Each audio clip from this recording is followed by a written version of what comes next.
All right, welcome everybody. It is the 14th of April, 2020. I'm Athens-Clarke County Mayor Kelly Gertz, and we are here for two successive meetings this evening.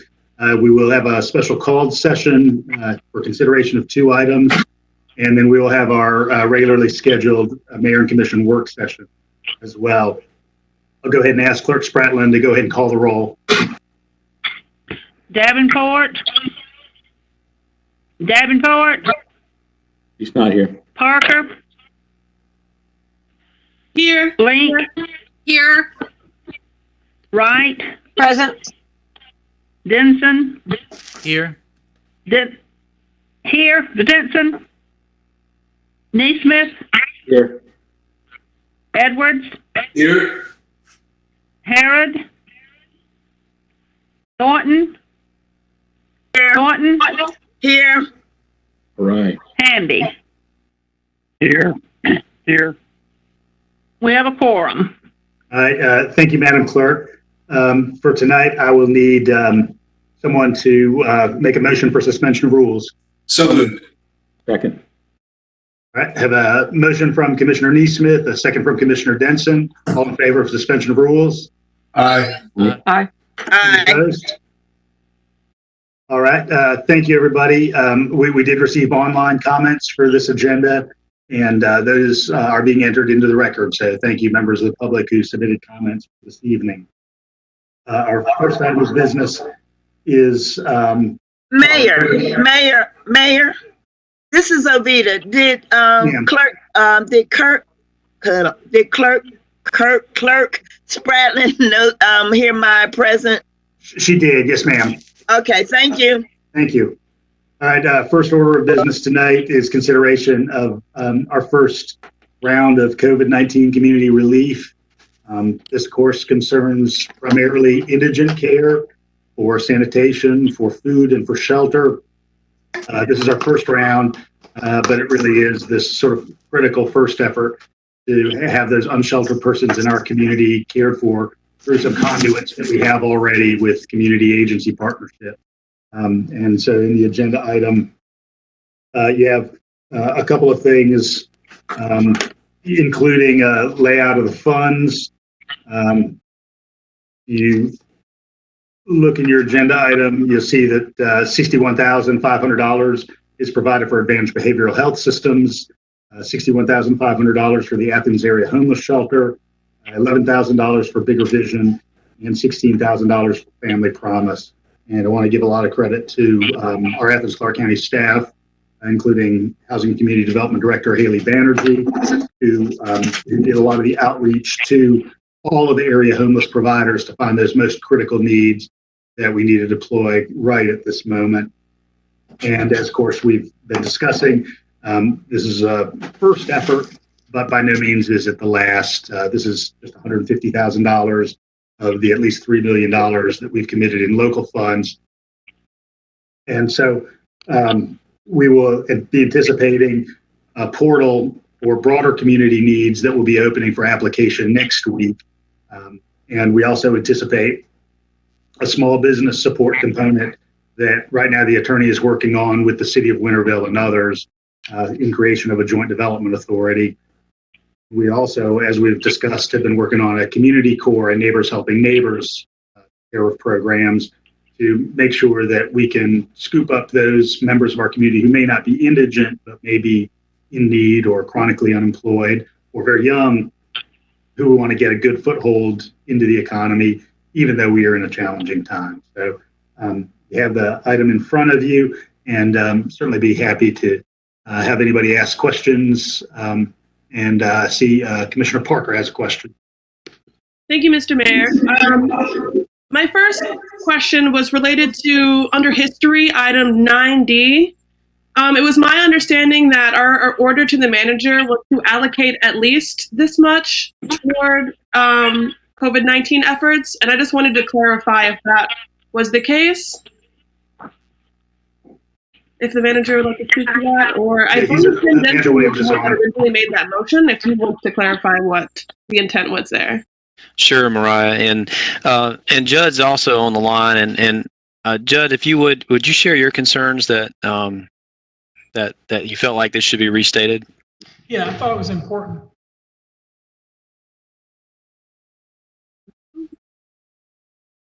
I think you just muted, Judge. Judge, you're muted. My apologies. I thought it was important to restate that financial support again because the initial pledge of support was set forth in the emergency declaration. And as you're aware, the governor's order suspended our declaration. So I didn't want there to be any issue about whether the funds had been appropriately designated. So we restated it again in case that there was a question of whether our original action was still in place, because technically, for the governor's declaration, all local declarations were suspended. So I didn't want to have that issue come up, so we restated. Okay, so I guess it remains unclear to me how designating at least that much money versus designating at most that much money has to do with the governor's emergency declaration. I guess I'm not following the, I guess you're talking about some specific language in the agenda item. I guess I'm not understanding the question. Okay. So I guess my first question was to clarify if in the original order issued to the manager, we specified that we were going to allocate at least $3 million to these efforts. Was that the case? I can pull that up and take a look at it real quick.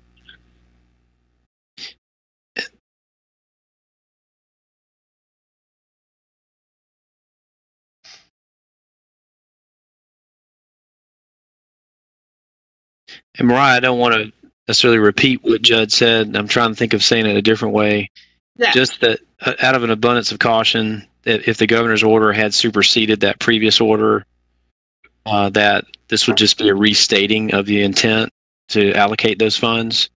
Yeah. I mean, I certainly understood what the intent was. This is more of just a formality, I think. Okay, yeah, and I just wanted to make sure we were capturing what our initial intentions were here accurately.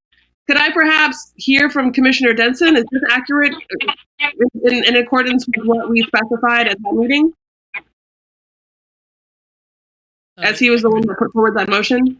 Yeah, I think I follow where you're going here. And yeah, I do agree that wording is incorrect. It should be reading, order the manager to allocate at least $3 million. And instead it says up to $3 million, really kind of reversing the wording there. So yeah, that should be reading, order the manager to allocate at least $3 million in funds, not up to. Yeah. I appreciate that, Tim. Thank you. And I know it is a formality. We don't know yet what kind of funds we'll have available or what we'll need in the long term. I just wanted to make sure we were capturing that accurately in the language of this agenda item. Okay, and I did. I understand, and we totally agree on the intent of that. There wasn't. I think I picked that language up out of the actual approved minutes. I wanted to be very careful about that. But either way, I think that. What if y'all want to do that again, just state it however you want it stated, then it won't be subject to the governor's order superseding that. So at some point, and what happened, Commissioner Parker, was we had thought tonight that you would totally restate the $3 million again, but we didn't want to have it all just for indigent, because listening to your earlier intent, you want to look at business, you want to look at nonprofit, you want to look at other individuals as well. So we didn't want to. That's why we're cleaving off $150,000, just to be clear that now that goes for indigent, and the mayor and commission reserve the right to reallocate the rest of it to their, however y'all want. Yeah, thank you. I just wanted to get some clarification there. I am really excited about this agenda item. I'm happy that we are making efforts to center the most vulnerable members of our community as we unfold this plan in full. So this is really great, a great place to start. I did want to ask a question about something I read in the report that was sent out on April 6th regarding a desire for unsheltered individuals to continue sheltering in place in their existing encampments. I think that piece of advice was given by Michael Bien, our homeless outreach coordinator. And I wondered if that meant that previously we had talked about opening spaces on ACC property or things with the Classic Center, for example, their pavilion, as places for properly distanced sheltering in place. So is that recommendation sort of discouraged now that we have had this feedback from some of the homeless service providers? I just wanted to see where we're thinking around that right now. Well, I believe, and I'll ask Deborah to correct me, but I think the whole issue was not trying to create additional densification of individuals during this and allowing them to, continue and hopefully, and Michael, I think, has been, and others have been, in these encampments and trying to promote that social distancing. So that was, even as we are, and even at this particular agenda item, trying to provide assistance to homeless shelters to provide some extra space for people, we didn't want to add to that crush. And Deborah, I don't know if I did that. Okay. Okay.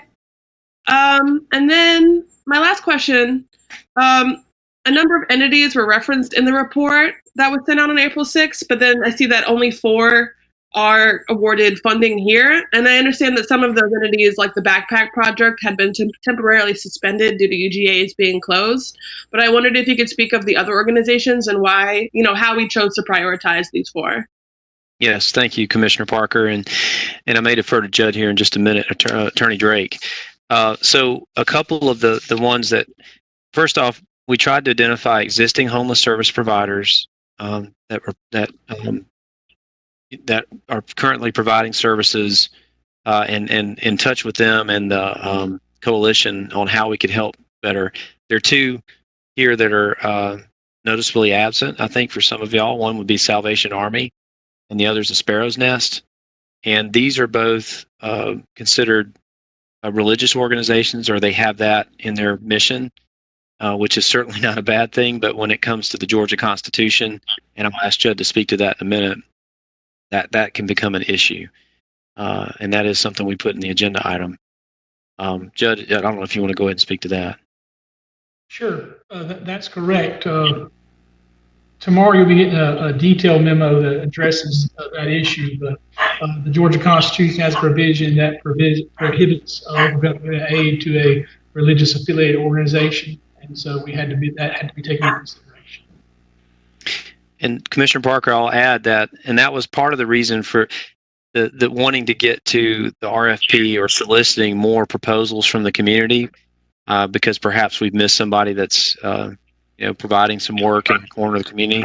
I don't think that's the case, but we wanted to provide a 6-week emergency allocation to get us to where we could solicit more interest and have a continued conversation about this. Yeah, great. I appreciate your clarification. With that being said, I'd like to motion that we approve. Mr. Mayor, before we do, could I read the ordinance that's attached? Please do, Attorney Drake. An ordinance to amend the fiscal year 2020 annual operating and capital budget for Athens-Clarke County, Georgia, with respect to funding for services to indigent persons and for other purposes. I want to second it, but I want to ask a question first. Mariah brought up the issue of up to $3 million versus at least $3 million. When and where do we correct that?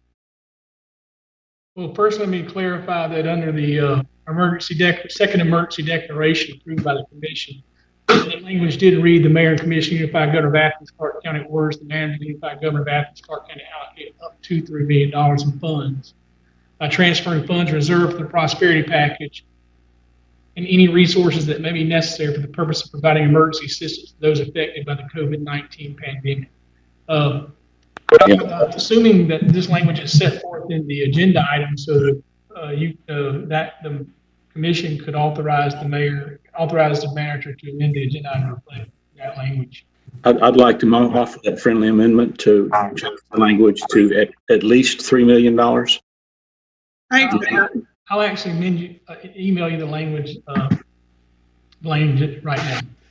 Well, and let me be clear what's being asked tonight, and I think you can certainly, and perhaps, Mayor, this is a separate motion But just to make sure that the $3 million or in excess of that, if that's what you'd like to indicate, isn't just for these purposes for indigent services, because I think you want to explore some other opportunities that we're trying to work through the legalities of. Yeah, so we could separate that question. Yeah. Okay. That's important. Now I understand with the manager, this particular ordinance here is just related to allocating funds for $150,000 for indigent services. So we wouldn't want to put that in this ordinance. Now, if it's referenced in the agenda item itself, we could do that just for the understanding, but we don't really want to change the language of this ordinance. Right. In that case, I'll just do a straight second. Well, and again, I want this to reflect, and again, I thank you, Judd, for that, because I was pretty sure I copied that out of the minutes. Clerk Spratlin, is there some statement the commission can state or go on record that is their intent with the remainder of the dollars, or I'll just ask that so that y'all can be clear about this and it's in the record. They can make a motion to amend the agenda to read at least, and that would be on the record. Well, then So moved. In that case, my second is a friendly amendment. If Commissioner Parker will accept it. Yeah, I accept that. Okay, and then I second it with that change. Well, just so I'm clear for everybody, so the things that you're wanting that you're being asked to approve, or the motion perhaps, is approve the proposed community relief for indigent care services as shown in attachment 1, which totals $150,000. Adopt the ordinance that Judd read to amend the fiscal year 2020 annual budget for those purposes as stated in attachment 2, which currently says $150,000. And thirdly, authorize the mayor and ACC Gov staff to execute all related contracts and documents. And I believe what you're saying is that you want to have a fourth statement in there that says to authorize at least $3 million of prosperity package funds for community relief purposes. Sounds right. So This is Ovita, and I too think that this is a good step forward. My question, and I'm okay with however you want to do the language, whatever the motion is going to be. But my question is, again, that we have people that are also working and working with the homeless that do not get on our radar. Is there an opportunity for people to provide services through these agencies, or are these agencies going to be working as they always have? Who has that say so? The agencies or us? Well, and thank you, Commissioner Thornton. And so what we're doing is this gets us through the next 6 weeks with the agencies that we're aware of that are providing services. And then we're going to have an RFP process that will go out. The RFP will hopefully go out next week.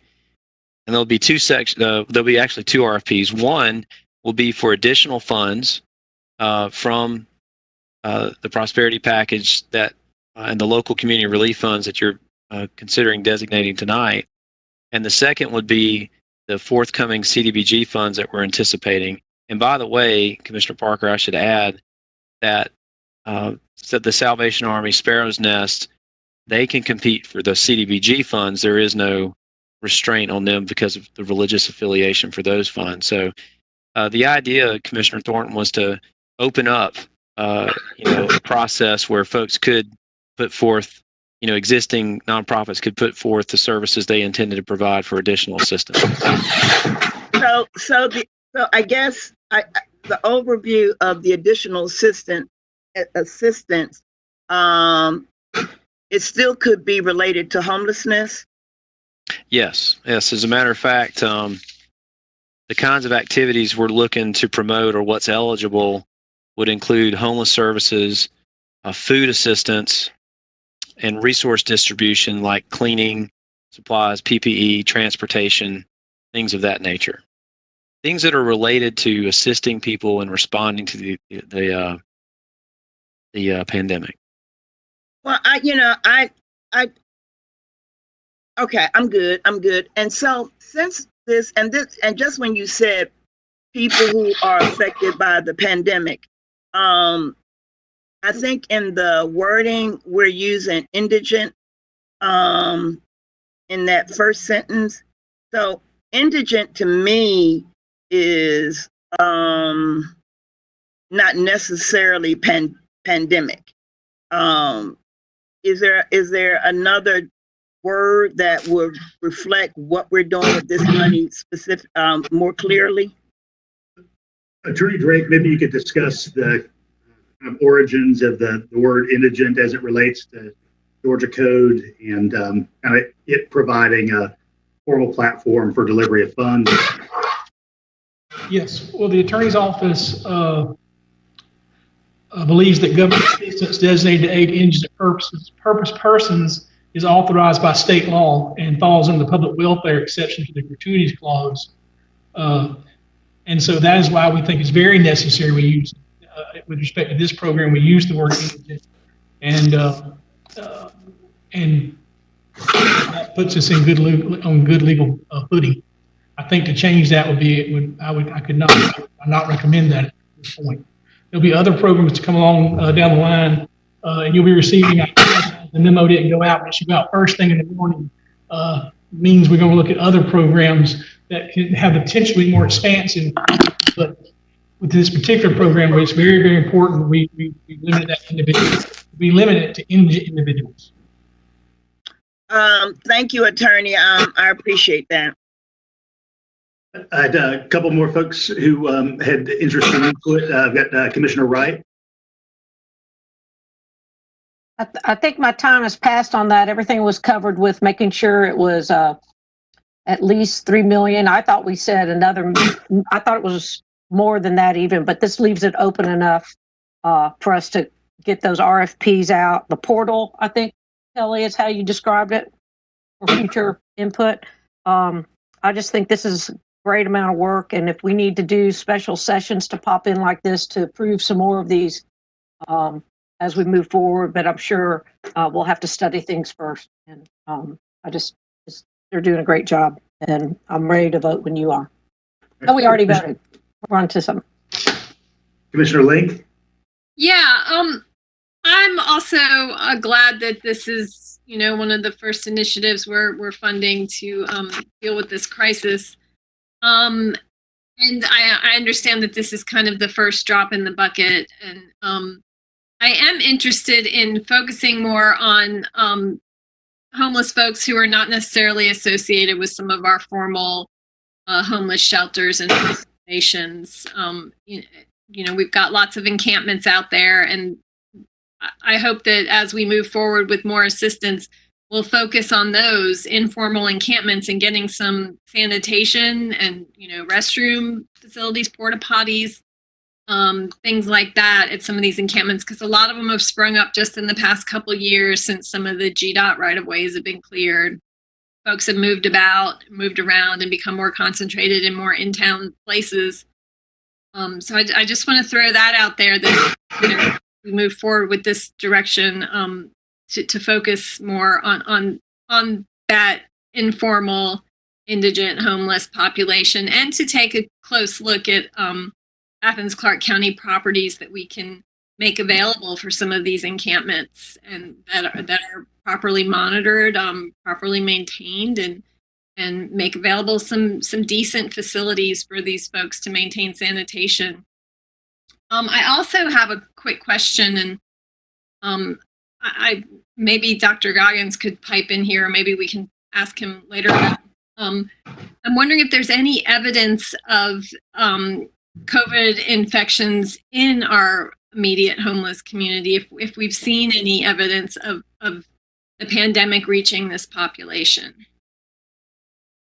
Does anybody have any insight into that? I know the statistics we get are kind of incomplete.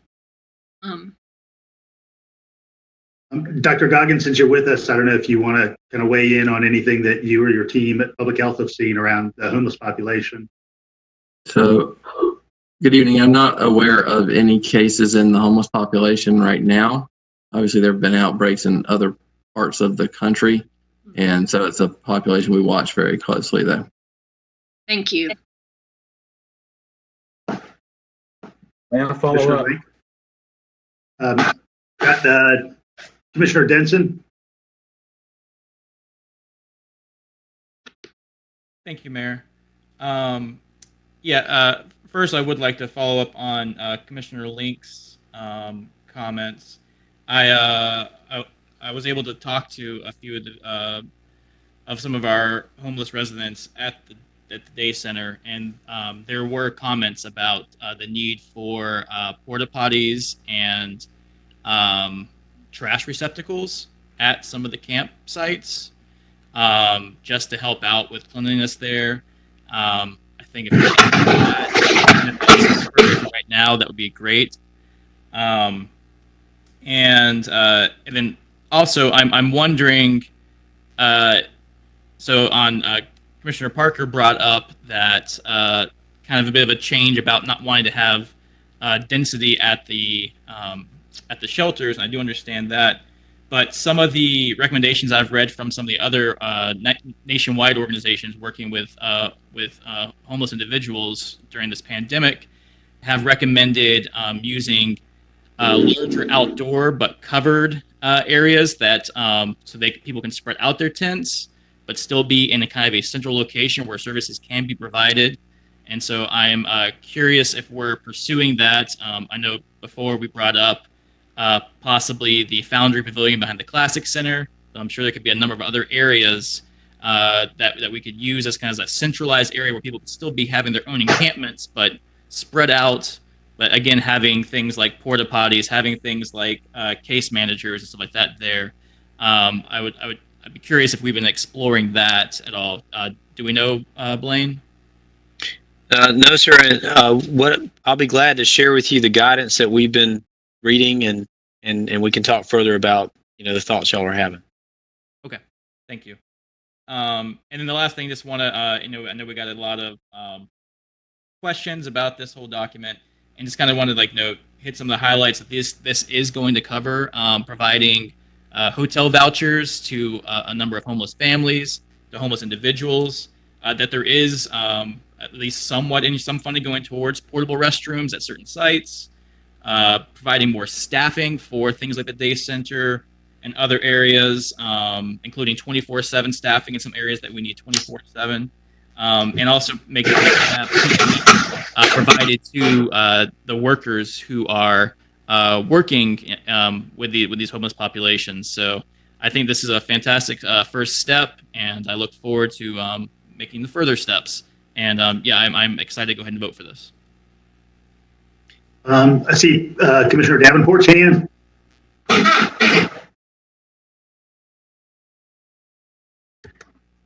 Thanks, Mayor. I just got a legal question, just to make sure that we got this right on 9D, to blah, blah, blah, to reserve for the prosperity package. That we're going to order the manager to at least $3 million in funds by transferring funds reserved for the prosperity package. And my question is, if we're doing at least $3 million in funds by transfer from the prosperity package, because that's legally that's all we allocated for the prosperity package, correct? So should it be at least $3 million from the prosperity package plus, contingency funds or reserve? Well, the original the second declaration where Commissioner Denson requested that amendment provided that the Mayor and Commissioner of the Unified Government of Athens-Clarke County order the manager of the Unified Government of Athens-Clarke County to allocate up to $3 million in funds, transferring funds reserved for the prosperity package and any resources that may be necessary for the purpose of providing emergency assistance to those affected by the COVID-19 pandemic. That was the exact language. There was some additional language that Commissioner Denson provided and the Commission approved. That was the language related to the amount of money to allocate up to $3 million in funds.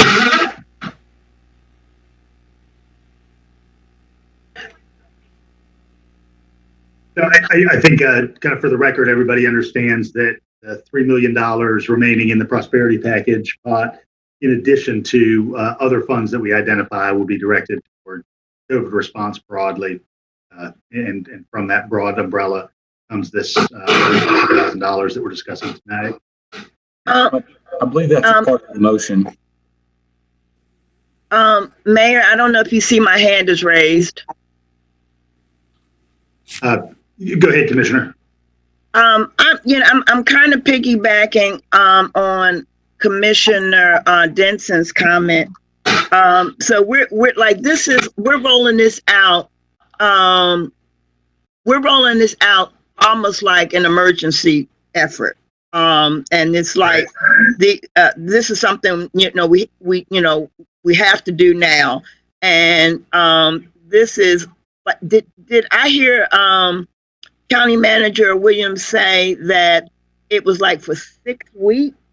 Was that the kind of time frame we were talking about with this particular rollout? About 6 weeks? That's right. So I know we get this, and I assume we'll get it, but I do want to go on the record of exactly what was accomplished. This isn't going to change any agenda, and this is not anything that is unusual. But I do want to go on record to make sure in 6 weeks or thereabouts, or maybe before 6 weeks, where we are and what has been done in these 6 weeks. I personally would like to have something in writing from each of those entities that will be working with this money.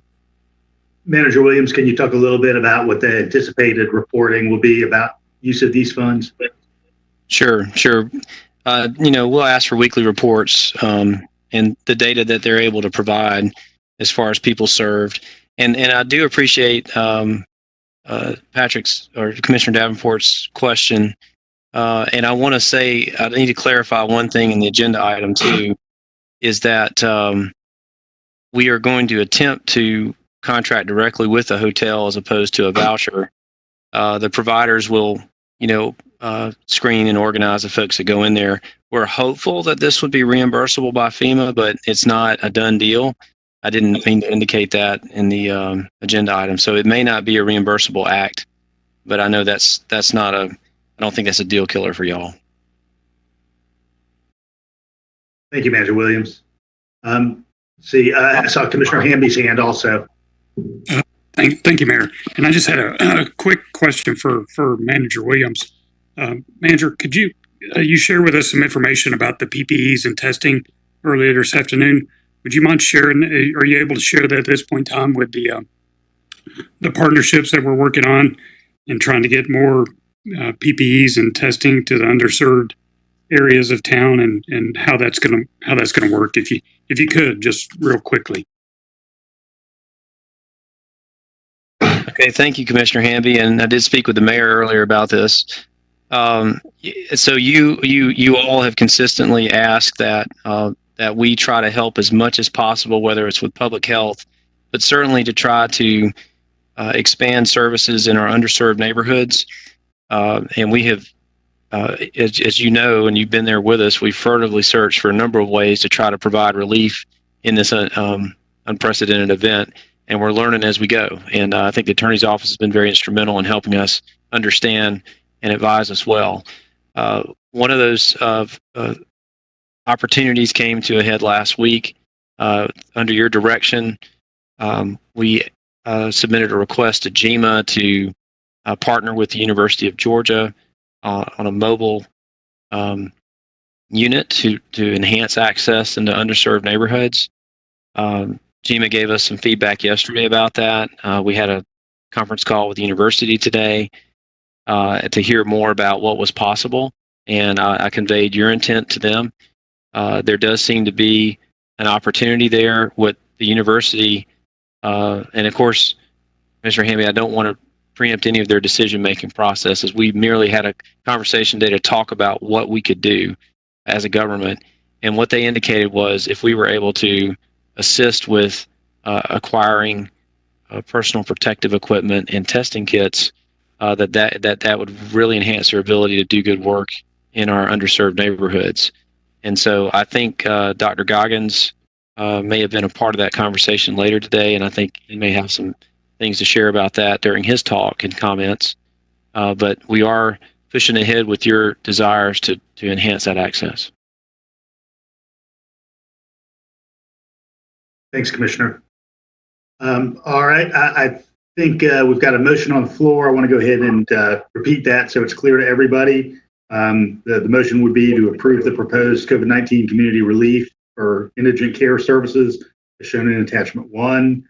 Adopt the ordinance to amend the fiscal year 2020 annual budget for these purposes as stated in attachment 2. Authorize the mayor and ACC Gov staff to execute all related contracts and documents, and to amend this agenda report so that history item 9 reflects that the intent is to allocate at least $3 million to relief efforts. So they've got a motion and a second. All in favor? Aye. Aye. Aye. Any opposed? All right, hearing none, motion carries. All right, we have one other very brief item on the agenda, which is ratification of a local emergency order referencing growlers. Growlers are sort of narrowly defined for use in our normal code, and in this emergency period, there's been interest in those operations that normally serve as bars and restaurants and don't have access to growler distribution, also being the sites of growler distribution opportunity for those larger containers of malted beverage.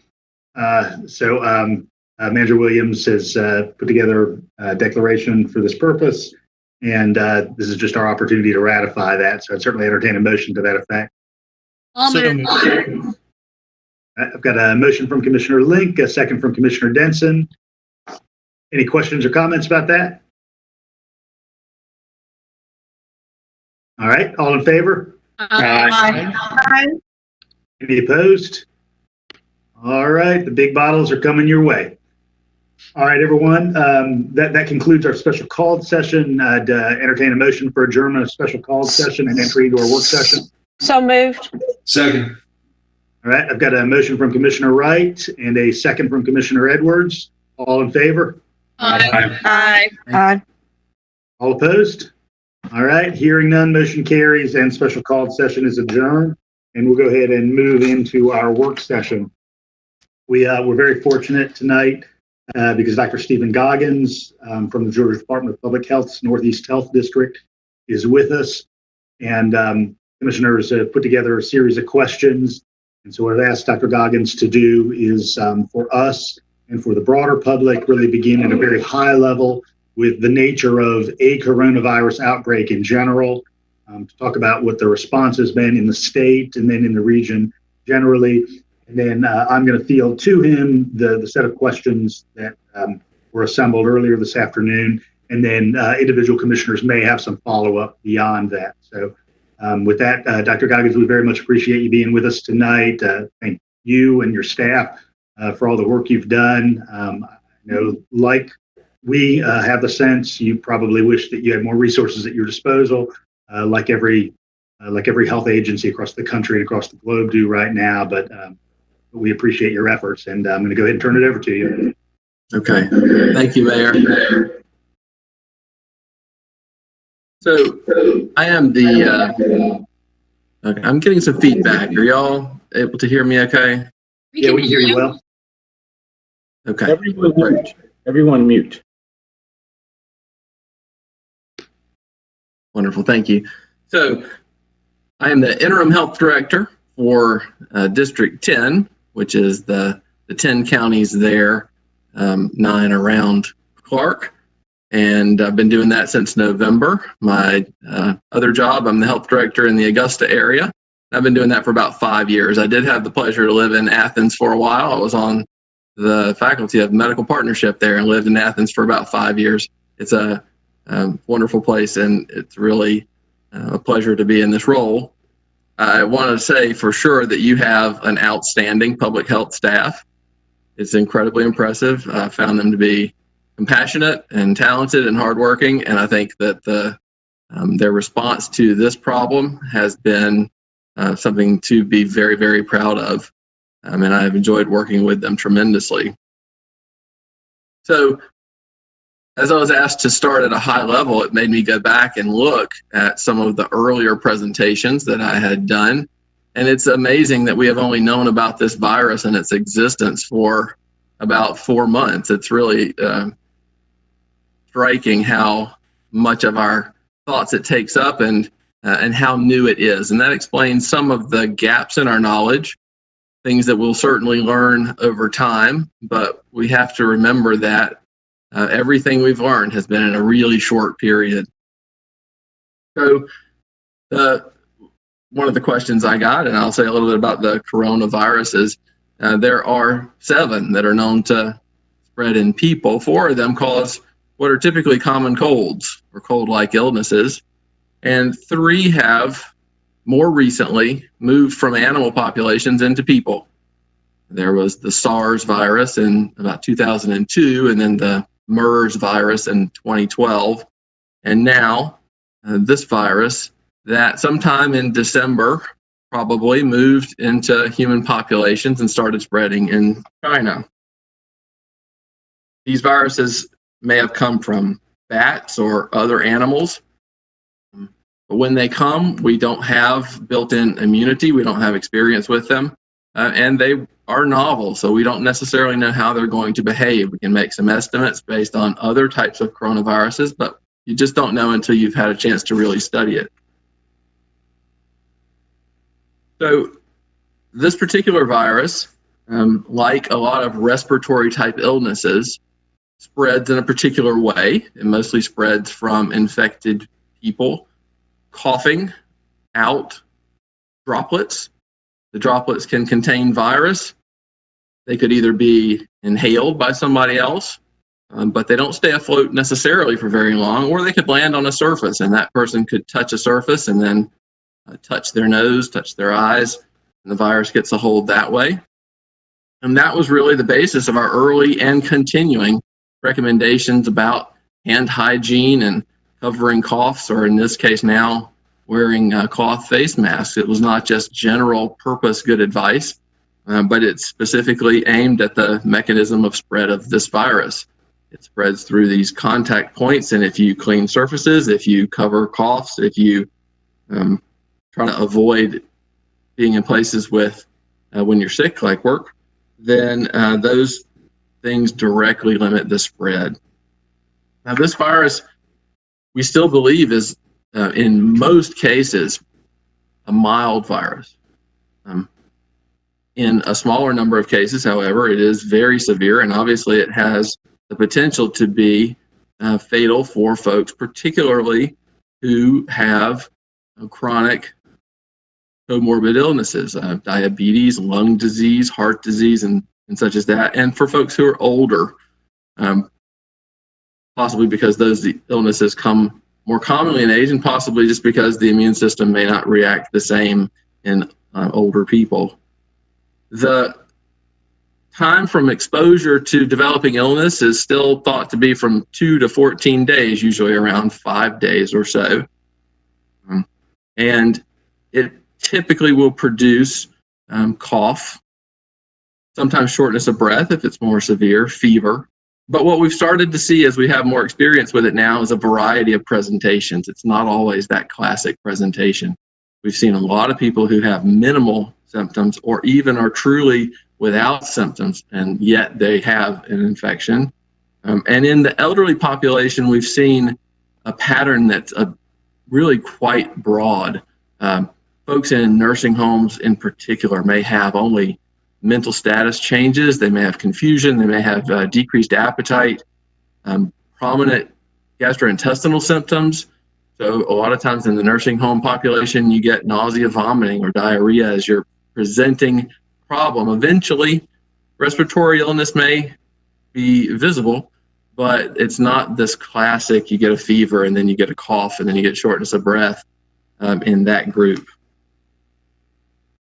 There is still no recommended specific treatment. So people who need additional treatment are treated supportively, so they can oxygen IV fluids, other medications. Although, of course, we've all heard about the possibility of particular drugs. Hydroxychloroquine has been suggested a lot. I think the state of that is that the evidence does not at all merit a broad recommendation. There may be clinical circumstances to treat individual patients, but it is not something that we would say is good for the population to do. And we're, of course, waiting on a vaccine as possibly the final management tool that's going to help us with this illness. So a few of the things that public health has done. Now I'm going to attempt to show something about the time course of the illness. Can you see the graph that I have up now? Yeah, we've got it. Okay, great. So this is from a report that's out today. This is the statewide epidemiologic report, and it shows here the total number cumulative of cases in Georgia. And we can see that really the cases started to get going about the first to second week of March or so, and have been heading steadily up since that time. Now, below that is a similar graph.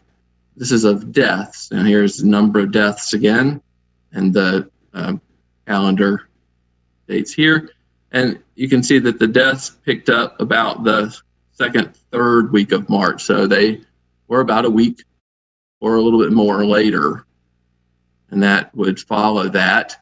What we've seen is that in a lot of cases, the most severe part of this illness would be in about day 8 or 9, something like that, for folks who are going to have a severe case. And then the last thing I will show you is this. This is number of cases, and then these are all the health districts in Georgia. I'm sure we've all heard about Albany, and this is Albany on the far left with 2,400 diagnosed cases. And here is the District 10, about 300 and just below 60 cases. And here's the Augusta district that I'm also working with here at a little below 350. Okay, so a few things about some activities of public health. Let's see, did the screen go away? Did not. All right, I think that'll get it. There we go. So the first thing we've been active in is trying to get testing as widespread as we can. Testing has been limited by a number of factors, but there's been some, in particular, some hard resource limitations on testing. Very happy to say that those are beginning to ease up. And as a result, we've been able to loosen the criteria for testing. So just in the last day or so, the public health criteria that we are supporting will now call for testing for where it's available, people who have symptoms but are not part of a high-risk group. So I think that will increase our tests performed a lot.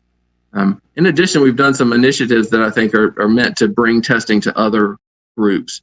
So in the district, second test site has been opened. There's a main test site in Clarke, but the second one was opened initially in Barrow County because that's where there were a lot of cases.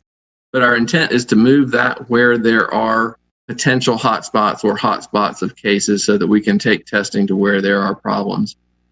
And then as Manager Williams alluded to, the AU-UGA Medical Partnership Mobile Athens Free Clinic is now a potential resource for doing testing in underserved areas in Clarke County and potentially surrounding counties. Dr. Suzanne Lester is the leader of that.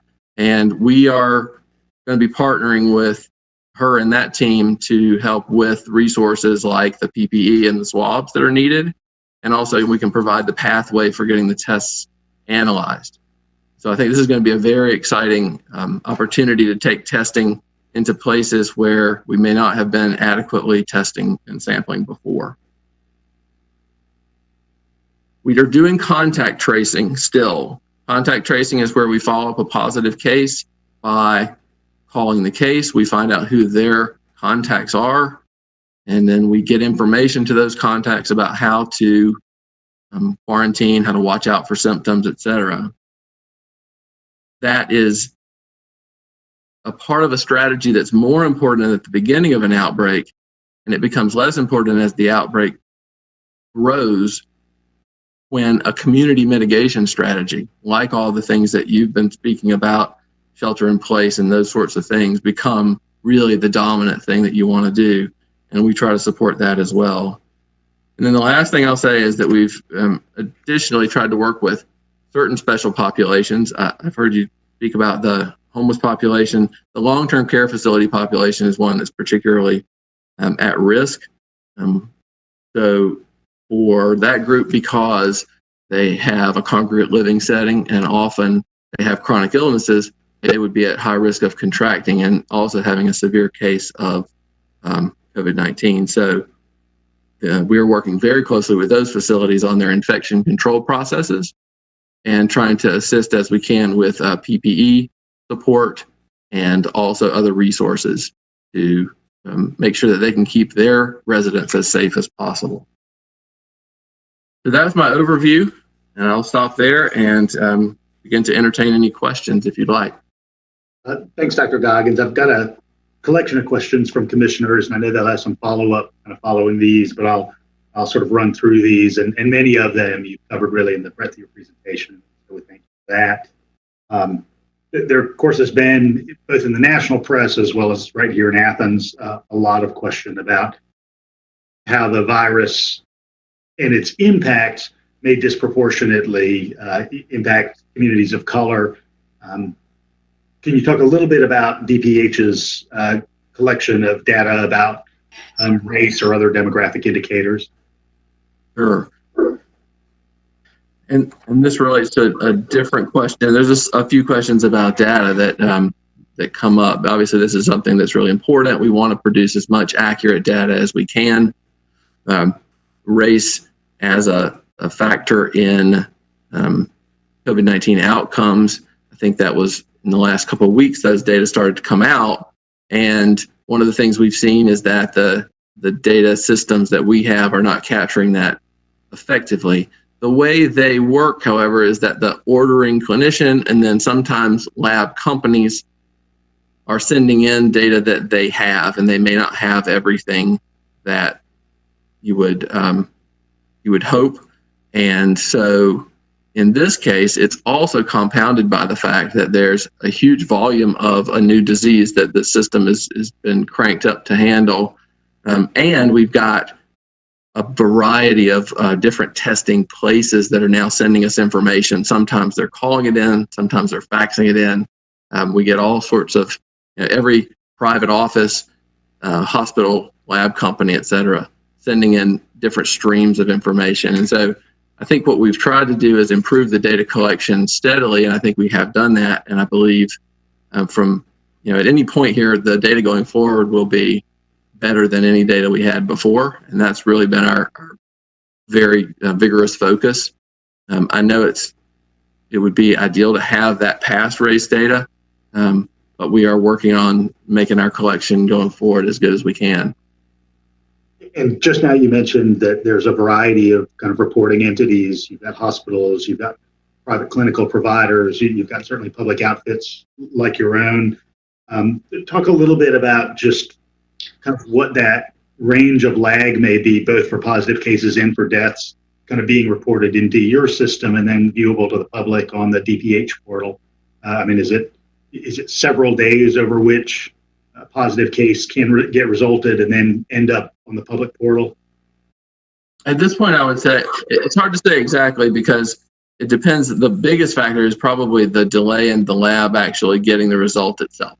And as you know, for a long time in this particular illness, there were delays of 5, 7, sometimes 10 or more days for the lab to actually have a result. Now that's much, much better. So labs are typically getting a result in 1 to 3 days. And then there's going to be a transmission and a vetting of that data, and then a posting of it. So I think we're in that rough time frame and lag between when a lab would be collected and when it would actually show up on our site. We've got some questions too about how cases, both positive cases and deaths, are associated with a county. Whether that individual is hospitalized or dies at one's home or elsewhere. Can you talk a little bit about that?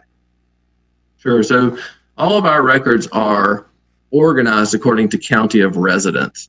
And usually that does come in with a lab result. Sometimes it ends up, however, being corrected after our investigation. So for instance, we may get a report of someone who is at a personal care home, but they still report an old or prior address. And so it comes to us as belonging to a county. And then when we investigate it, we find out actually they reside in a different county. So that has to be, then it'll be corrected. If someone's in a hospital, it still goes by county of residence. So oftentimes when hospitals report their test numbers, you have to remember that that's the numbers of folks they're testing in their facility or in their clinic. Those people could live in any county in Georgia. And so even though the hospital reports it as one of its numbers, it may not show up in, certainly may not show up in Clarke County's numbers. They may reside in Oconee, but they may reside in Atlanta, or they may reside in South Carolina. And so those, they would end up somewhere else. Okay, thank you.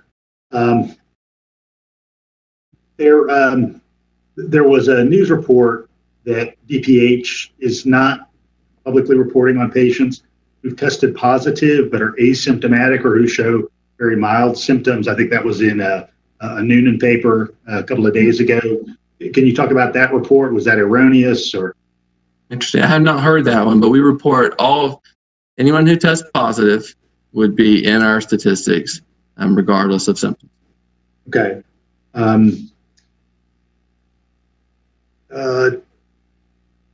Apologize. I'm just cycling through these. In addition to the mobile clinic that you talked about and Blaine spoke about earlier, are there other things that we could do as a community to ramp up testing so that we have a broader idea of who's been exposed and who's developed antibodies? So the first thing I would say is that I agree about the value of the testing data. In particular, it's going to become relevant as we start to think about how to go back and cycle off some of the measures, the community measures that we put in place. The more information you have about the status of spread in the community, the better you can make those decisions. So I think that's a key reason we want more test data. We have tried to expand our testing as the resources become available. And so, swabs, transport media, labs that can run the test, each one of those has been at different times a limit on the testing process. At this point, it's the best it has ever been, and we have steadily increased our testing operation as those limits come off. And so I think we are testing at the level that the resources in the country allow at this point. I'm super excited about this new effort. It wouldn't have been possible without the expansion in lab capacity and swabs. But now that it is, this idea and y'all's support is very much appreciated to try to take a mobile clinic out and do testing. I feel like we're doing the most we can with the resources that are available. Can you talk a little bit about what the science of study of this coronavirus, or maybe coronaviruses generally, say about the level of immunity due to the presence of antibodies in those who've been exposed and might have been asymptomatic or who have recovered? And those persons expect they should be able to go back to work. Do they have some enhanced level of immunity now? The critically important question for the future management, particularly in the kind of middle term before there may be a vaccine. Unfortunately, we don't have evidence to be really definitive about it. People have made estimations based on other coronaviruses. Similar, you can make an analogy and try to make a best estimate. I think the most popular opinion, subject to be proven wrong by the actual studies, is that it probably confers some immunity for a period of time, but exactly how much and how long is yet to be determined.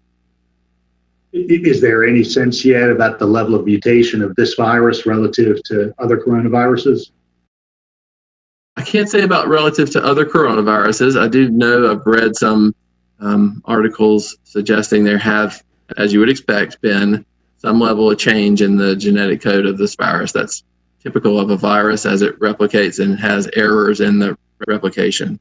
But I think the key question is more, has it changed in a way that impacts the way it affects humans, or that might impact a vaccine or anything like that? And I think that currently we don't believe that has happened.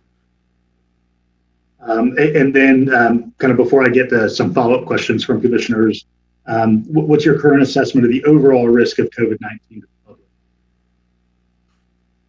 I looked at that a couple of different ways. The risk of contracting it probably has a lot to do with your ability, depending on circumstances, to follow shelter in place and other guidelines. So, for instance, a lot of healthcare workers probably have a higher risk of contracting it than others. The risk of having a severe case, I think, is mostly determined by your age and health status. And so obviously there's a population where those things cross and their risk is the highest. And then the community risk in general, you could also think of as having something to do with hospital surge. So if, for instance, the hospital's got a heavy load of patients, would that impact care broadly? I think that the hospitals and others are working very hard. That's one of our key reasons for doing all we're doing, is to limit the chances of that. And we are ahead of the peak yet of this, but I think we are doing the right things, and we will do our to give us the best chance of limiting that. Thank you, Doctor. And if commissioners would just raise their hands in the icon, I'll go ahead and call on them. I see Commissioner Wright's hand. Thank you. Thank you, Kelly, and thank you, Dr. Goggans, for your review and getting up to our current questions. One of the questions I had, which I'm trying to piece it together with the information you gave, but you might be able to give me a more straightforward. There seems at the state level to be a pretty large number of positives that have no county assigned to them. And what I'm hearing from you is that doesn't necessarily mean that's the homeless or indigent population. Is that correct? It sounds like okay. No, ma'am. That problem is all, from what I've understood from our epidemiologists, is almost exclusively to do with commercial labs and the electronic reporting systems that they use, and some of the gaps in that. There is actually an effort to go back and correct those or find out where the counties are. It does not reflect people who don't have an address. It's really more errors in the reporting system. Okay, well, thank you for clarifying that. And I do understand that for the public health department, you're dealing with the situation every day, and the going back and straightening it out has a future plan. And I understand that, and improving that, the way things are coming in will give us a more accurate thing. But as another example, if someone is a positive count in, let's say, Barrow County, and they come to one of our hospitals and they pass away at the hospital, you're saying that death count goes to Barrow County? Correct. That's correct. And then if somebody dies at their home while they are a positive, the death count, how is that turned in? It would again be by residents, and in that case, it would be by the coroner. By the coroner, and the coroners are assigned by county jurisdictions. Correct? Okay. Correct. Thanks for helping to try to clarify that. These are questions that I get. I don't know how many others are getting that, but it's just trying to wrap themselves around the numbers. But I guess the safe thing is for everybody just to act like it's possible that you can catch it. I think it is. That is certainly true. I would add that the that's another example of where the hospital data, if a hospital is sharing, which is great, they're sharing the experiences they're having with their patients. They may report a certain number of deaths, and then you may see that the deaths in the county of where the hospital sits don't match. But that's because they're being attributed to the county of residence of the person. Okay. Just two different sets of information, both valuable. Right. And then we would be able to take the county numbers and be able to extract how many people are a positive that didn't die and have recovered. Once everything is complete, there is the lag to information entry, but yes, in theory, that would be about right. Thanks. I've got Commissioner Harrod's hand. Thank you. I just have a quick question. It's more about the science than it is about the data collection. So my understanding is that obviously the virus has mutated, and it's mutated in slightly different ways in different parts of the world. So from my reading, the dominant strain in North America is a little bit different from in Europe and a little bit different from in Asia. Did I hear you say, though, that in terms of the long-term efforts to develop a vaccine, that probably won't make that much difference? Or does the fact that it's mutating in different ways in different parts of the globe, what does that mean for developing a global vaccine? This is an area I don't want to pretend to be an expert in. My reading of it just suggests that there are small mutations, as you would expect, but that they have not been such that they changed some of the fundamental functions of the virus that would be the ones targeted by a vaccine.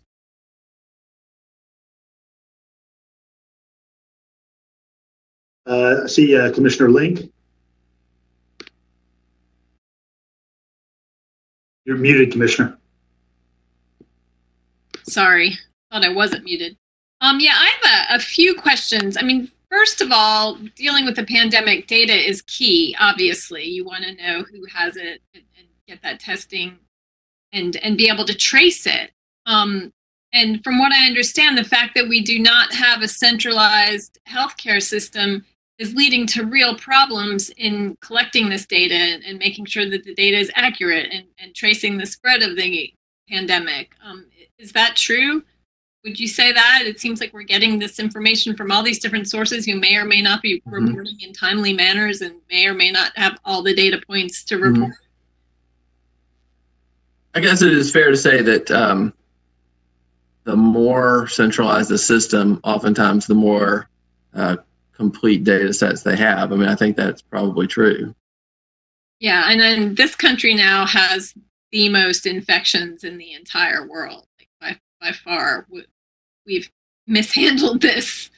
And from what I understand, we're not even doing anywhere close to the testing that needs to be done there. You know, the number of people that are infected is probably many times over what the actual statistics we have out there. I have some questions about some local outbreaks. First of all, we had a news report last week about a local nursing home. And according to the news report, there were 10 deaths at that nursing home here in Athens. But that doesn't seem to match up with the numbers. Do you have any more accurate information about that?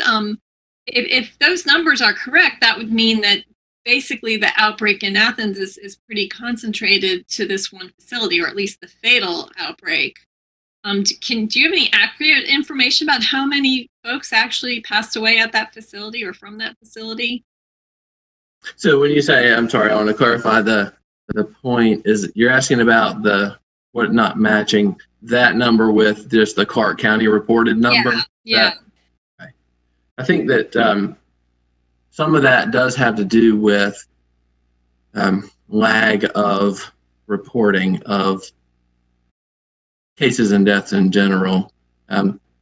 Occasionally there'll be attribution problems with folks in long-term care facilities because it should reflect where the facility is and doesn't always, and that may have to be changed. Do you know the precise number of folks from that facility who passed away? So at this point, I am going to stick with the department's overall plan right now, we are beginning, I think today, to announce facility level cases and deaths. However, they haven't put that number out yet. And so if you can hold for about a day, that number will come out. It is still going to have to be checked through to make sure that, and that's what I hope they're working on right now.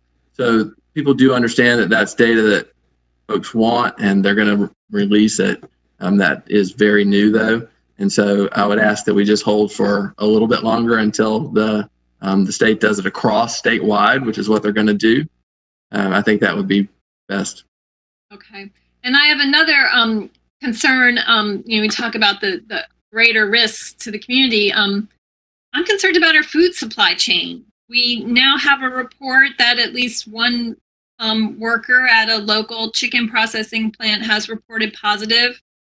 There were efforts early on, with the first instances here in Clarke County to reach that processing plant and make sure they were putting proper protective gear and social distancing measures in place. Do you have any information on that outbreak and if it's spread throughout the facility? I feel like that's a real danger to the greater community. We are seeing outbreaks in food processing plants throughout the nation, and that could really impact the food supply chain, which, the collateral damage from this would be really significant. So the food, I'm not familiar with the particular one that I'm not sure which plant we're talking about. So I can get you more information about what we do have on that if we can talk offline and get the name, and I can get with the epidemiologist to look that up. From what I understand, the Department of Health was, in the beginning of the outbreak, was going to make an effort to reach out to these larger, not just food processing plants, but large workplaces, factories, call centers, things like that, to alert them on social distancing protocols. Do you have any information on follow-ups on that? To assure that the protocols are continuing? So I know that a lot of that did in fact happen. In fact, with agricultural, specifically poultry, there was a statewide call last week between public health and plants and some of their organizations that work with poultry plants to continue to talk about infection control in the plants. Some of the plants have done really clever things with screenings, and I'm talking about physical barriers and other things that have been quite innovative in ways to limit spread. So that communication has happened with that industry and with a lot of industries. And in general, we found industries to be, they very much want to not have their industry, be closed down by a lot of infections. They're trying. Yeah, this case that this plant has implemented those protocols, and they're even screening employees for their temperature. I'm just wondering if the DPH has any evidence of spread yet, because I feel like that's something we really, really need to focus on and get under control because of the greater impact on food supply chain. Mm-hmm. Great, very important area, and like I say, we are very much working with those industries really closely to get information and get them working. Thank you. Thank you. I know Commissioner Thornton had a couple questions. Thank you. And thank you, Dr. Goggans, for being with us tonight. And I think most of my questions were asked, and I guess they'll just be like a ditto or follow-up. And did I hear you say, Dr. Goggans, that you would get with Commissioner Link about the particular plant she's talking about, later to get more details? Did I hear you correctly on that? Yes, I did say that. I will do that. Okay. And so then my question then becomes, is there an arm of Department of Health that, because workers are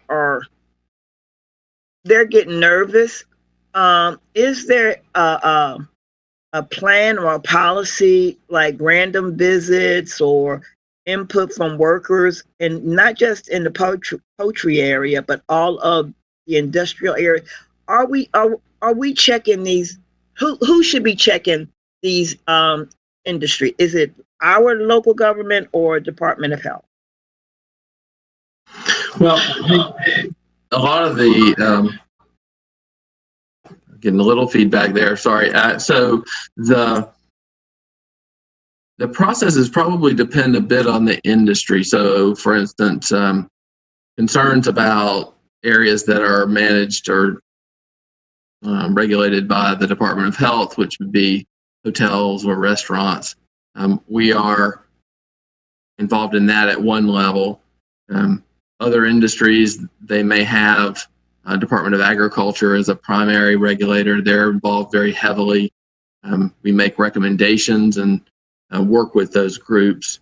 And then for all industries, of course, right now, with the governor's orders in place, there's mechanisms to report concerns about how a place is operating.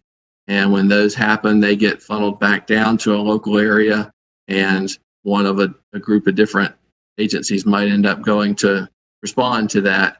So it's somewhat industry dependent, but there definitely is a mechanism in place for any person or a customer even that has a worker or customer that has a concern about a business or a place they work, that they want to get investigated to get that done. So to follow up on that, and I know you're going to get back with Commissioner Link, and she would share with us. Is there a step-by-step of what you just said that we can have in the local government just to direct people? When I don't want to be a vigilante running around here trying to check on all the businesses, but people are concerned and they need to know, which direction to go.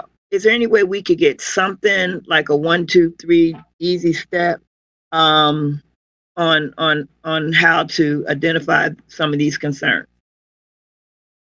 Sure. So I think that governor's hotline is probably going to be the most like a one-stop shop for that kind of issue. I think that would be one to probably publicize or focus on, because I think it could handle a wide range of different concerns. So that'd be one that I can send some information on. I think probably folks may already have it, but we can make sure that that's true and help get it out.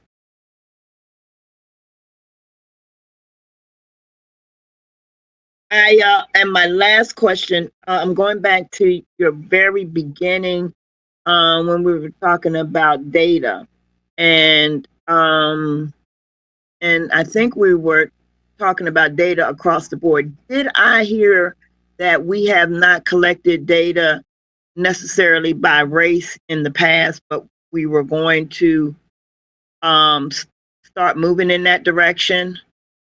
And I guess my example is Louisiana's data dashboard and how they're kind of broken down, that you could see just who and gender and race and stuff.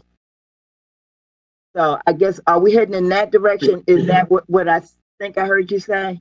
So I'm sorry, I think I said that a little bit unclearly. What I meant to say was that those are elements that we have always had in our data collection form, and they're fields that we try to capture. What I was noting, if you look on the website, you'll see that the race field in particular wasn't captured in a lot of early records. So it's there, but it's not filled out in every single record. And so what I was mentioning is that we've made it a required field now, and we've done some other things to try to increase the capture of it. So it's not that we weren't doing it before and we're starting, it's kind of that it was less successful before, and we've done things to make it more successful. Thank you so much. Thank you. And I saw Commissioner Denson's hand.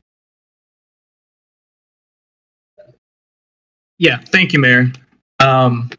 So I guess the first question I have will be follow up on Commissioner Thornton there. So it's good to hear that race is now going to be a required field, especially since we've seen across the nation in a lot of states that Black and brown individuals are having a higher death rate whenever they're coming in contact with this virus. I do wonder what other required traits and information are we getting? Because I think it's going to be really pivotal for us to be able to reevaluate this moving forward so that we're more prepared for pandemics. I'm wondering, are we also trying to get information such as income or if the person has health insurance, that kind of stuff, so that we can really kind of dissect this, so that we can have a more effective reaction in the future?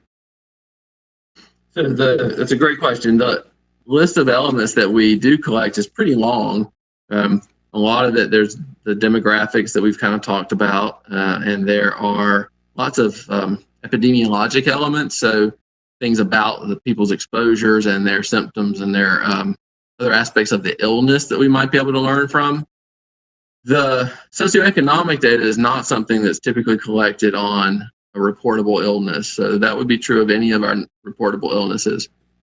You can make estimates of socioeconomic status from some of the data that you do have, but we don't typically say ask someone about income when they have a reportable illness.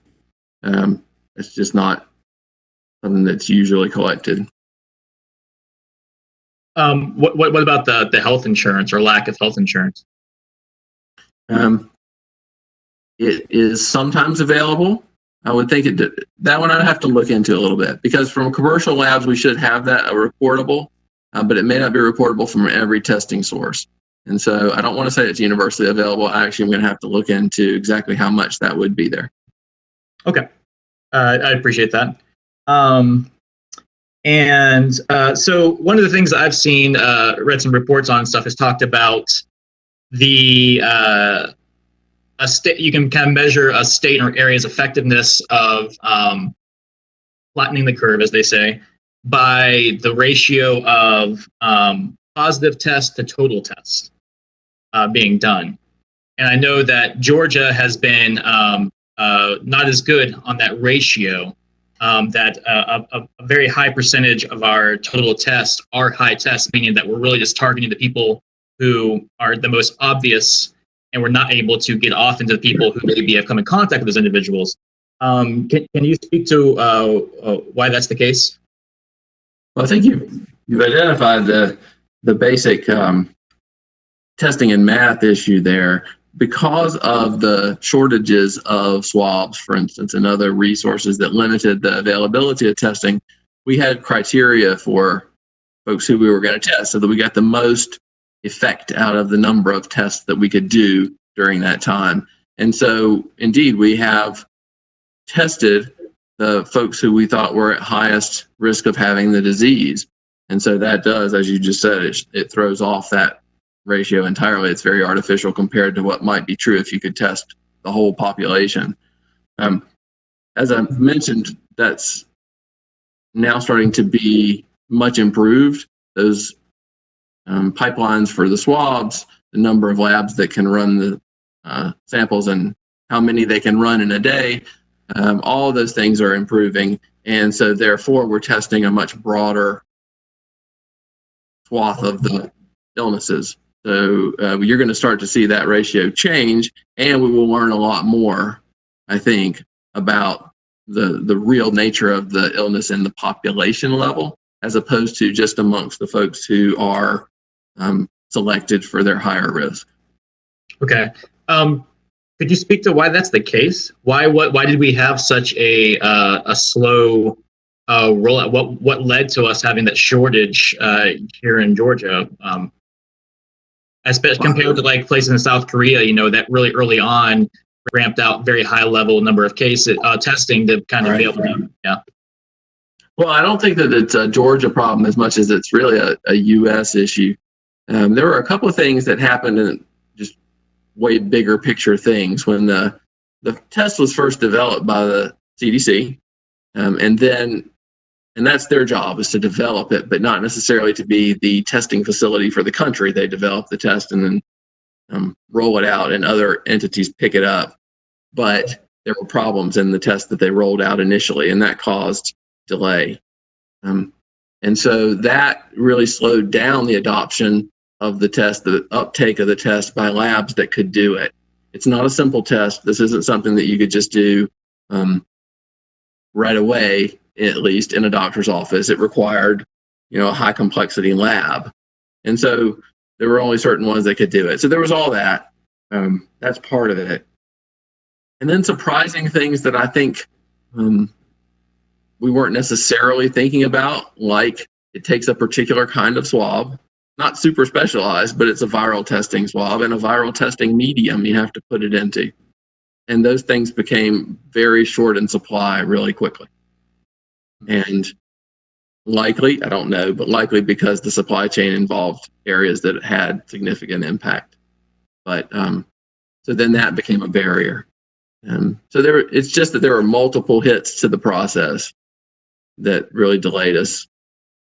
Okay, thank you. Appreciate that. I mean, that's definitely been one of my personal frustrations. I know of the community at large and the commission, and I'm sure also with you, of like seeing this, what seemed like a botched testing rollout, I guess, like you said, multiple kind of things that some of them weren't foreseen and such.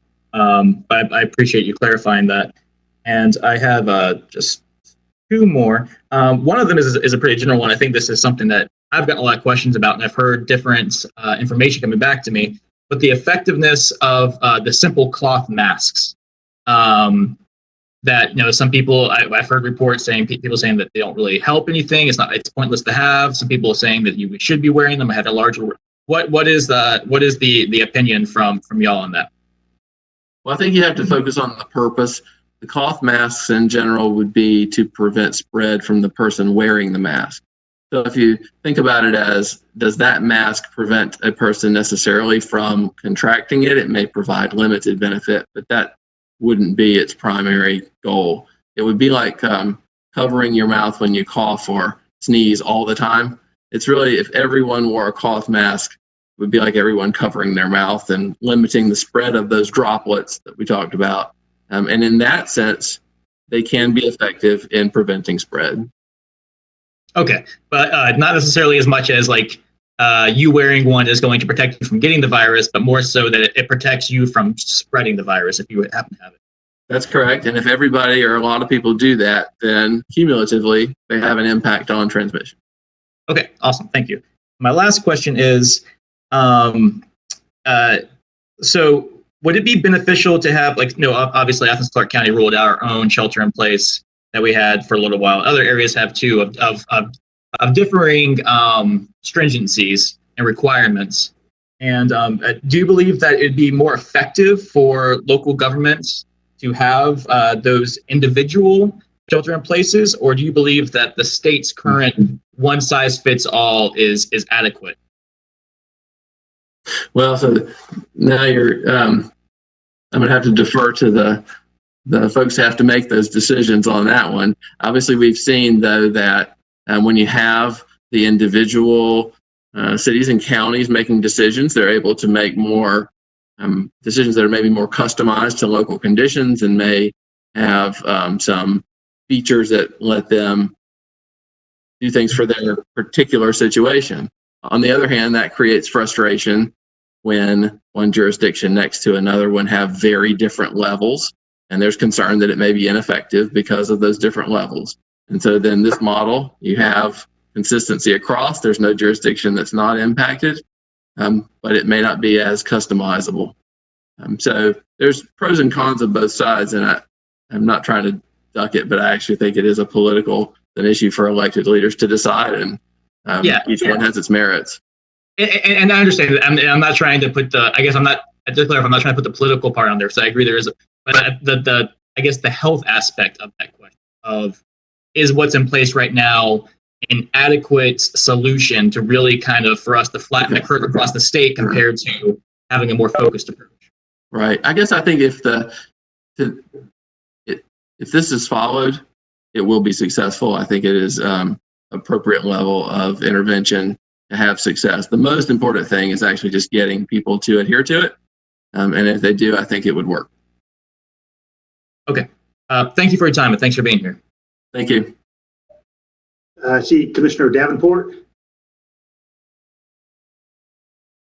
First, Dr. Goggans, I would like to thank you for spending time with us, and I'm quite sure many of our residents are appreciating the questions and the comments and the responses. I just got just to clarify on the facilities. You said in one day we'll have more information on facilities. Would that and you were just talking about nursing home facilities. Would that also include like manufacturing businesses, restaurants, or is that specifically just for living assisted facilities? So what I was referring to is specific to skilled nursing facilities, nursing homes. And I guess I should probably say 1 to 2 days just to give myself a little bit of room, but it is coming out very quickly and it's specific to skilled nursing facilities. Thank you. Commissioner Edwards?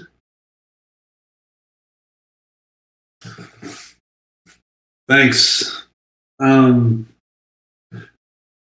guess one quick follow-up I wanted to make about Commissioner Denson's comment about the masks is that when individuals wear a mask on their face, it does keep them from touching their face. So it would appear that would help prevent spread. Would you agree, Doctor?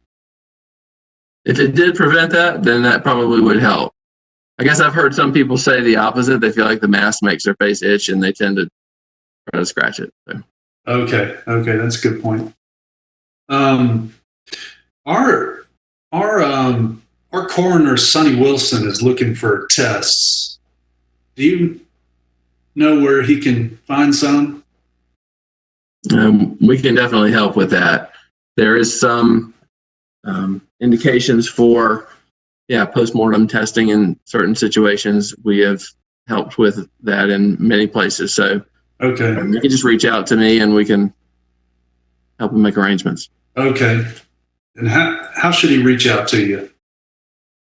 Just I think you have probably my contact information. If not, the mayor does. And okay. Thanks. So then from what I hear, we'll expect to get information about, or I guess official confirmed information about the Grandview fatalities in 1 to 2 days. What I'm expecting is that the state will begin publishing information on facility level cases and deaths. Okay. I guess I'm a little confused. Why? Could you help me understand why is it taking more than 7 days for public health to confirm these fatalities at Grandview? I mean, it's been all over the news. Pruitt themselves have published it on a website. Why the 7-day lag for the official confirmation? Could you help me understand, walk me through that, please? Well, actually, I think certainly up until now, and maybe in general, facilities are often an appropriate and maybe even the best source of some of this information, in part because they may have best information, and in part because their information needs to be released in conjunction with family notification, which they are taking care of. Before this change in policy, it was not that, I don't mean to be, it was unclear. This is actually a new direction and new data that we're talking about releasing that we haven't been releasing before. So it's not that there's been a delay of X amount, it's that we're starting up to release a set of information that we weren't releasing prior to that. Typically, public health has not released information that didn't have a direct tie back to improving the health of the public. And this one was a tough call on that, and the decision to release it. Oh, okay. I guess I was under the impression, since I didn't see the death count rise in Clarke County after that news story, that it appeared that none of those fatalities had been counted within the Clarke County death count. And so I was confused because it was my understanding that if they resided at the nursing home, if that was their residence, that would be reported. But maybe I'm misunderstanding. No, that is correct. That is how it should work out. Their residence should be, if they're in a facility like that, a long-term care facility, it should be in the county and where that facility is. So if once things get settled if needed or corrected if needed, that is where it should happen. And so I think that would eventually be reflected in Clarke County's numbers. That would be my expectation. Okay, so then I guess that just takes me back to my question, and you know, I'm getting a tremendous amount of feedback from my constituents in the 5 Points area who follow the daily updates, and they're just puzzled why the Grandview fatalities don't appear on the daily update, and so I'm trying to figure out the best way to explain that to them. Well, without really tracking, an individual situation, a case, to know exactly what happened to it, it's hard to know a specific answer to that question as to why that case was delayed. I think we're trying to smooth out and make as efficient as possible the movement of the information through to the counts that show up. There are delays in trying to get it right. And we are really working to get that as quick as it can be, and yet still have the information be something that you can use and at least somewhat consider to be accurate. So that's tough, and we're still doing our best to improve it.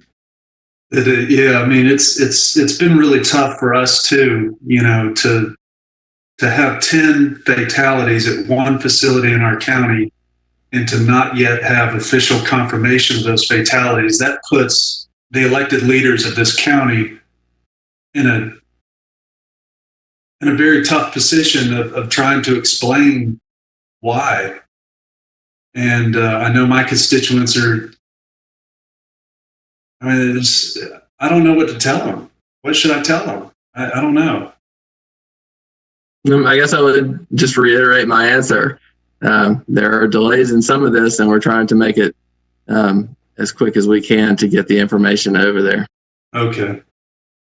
And I trust you're going to communicate this with your people that, a 10-day delay or a 7-day delay for 10 fatalities is, that we can do better.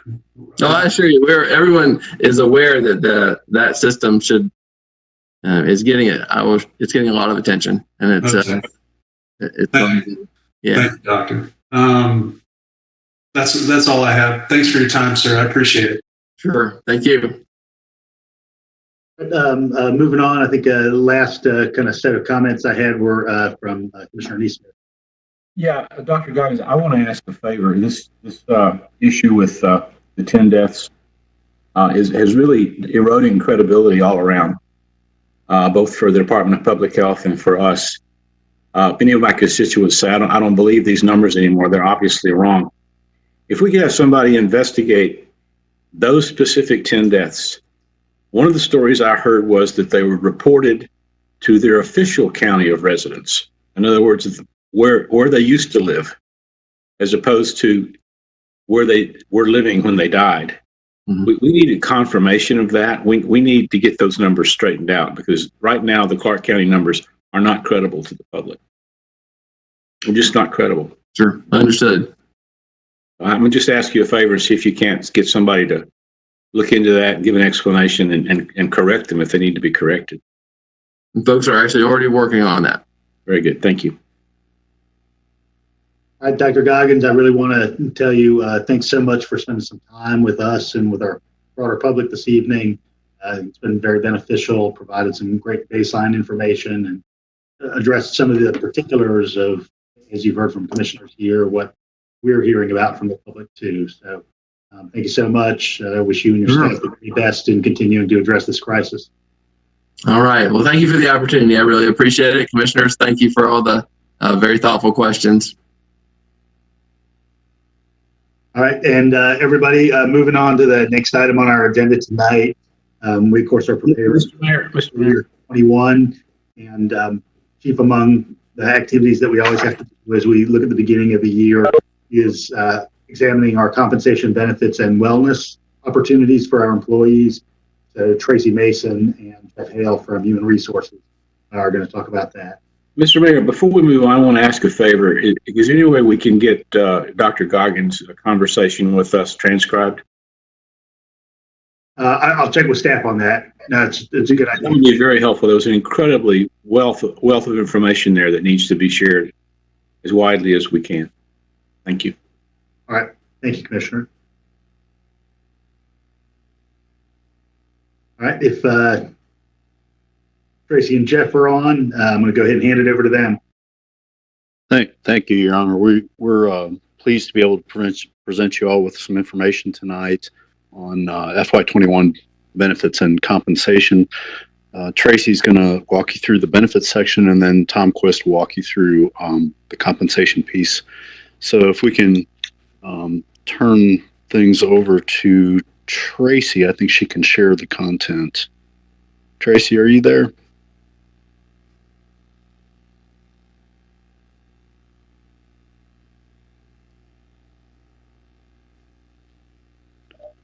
I see her on the attendee list. Okay, she may be muted still. We try to keep her under wraps and save her voice until the last minute.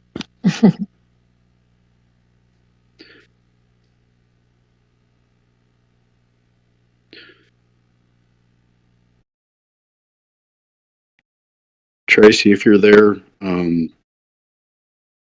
we're not able to hear you at this point.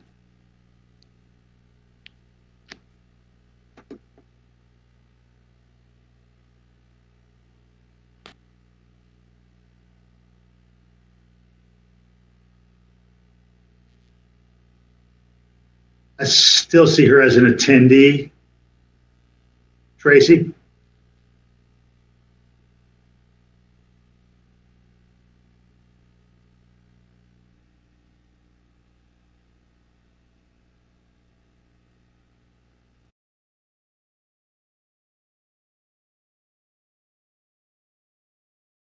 Give her a text or a call real quick and see if I can't discern what's happening. Went into Cleveland for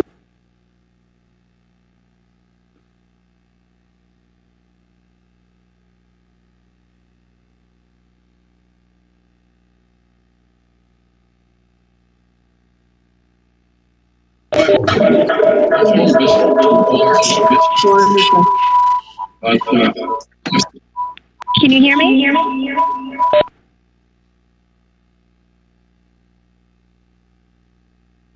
Traci, if you could just unmute yourself. You appear to be unmuted on my screen. You came through just briefly there, but there was a lot of feedback.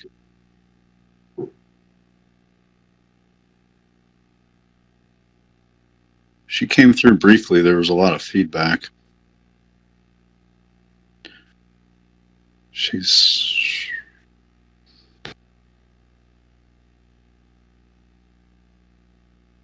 Well, what we can do is maybe between myself and Stephen McKenzie, who's there, maybe we can walk through some of this. And Traci, if you get straightened out.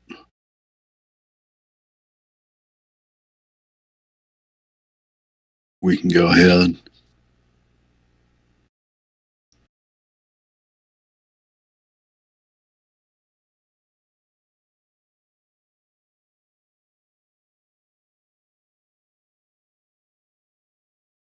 Are you able to go down to the next slide?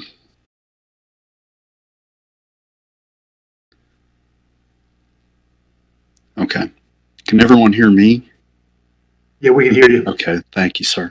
Well, we'll just go ahead until maybe we get Traci straightened out. But in the meantime, just to give you all a bit of an overview, obviously COVID-19 is on everyone's main agenda. So we have digested some federal legislation in the form of the Family First Coronavirus Response Act.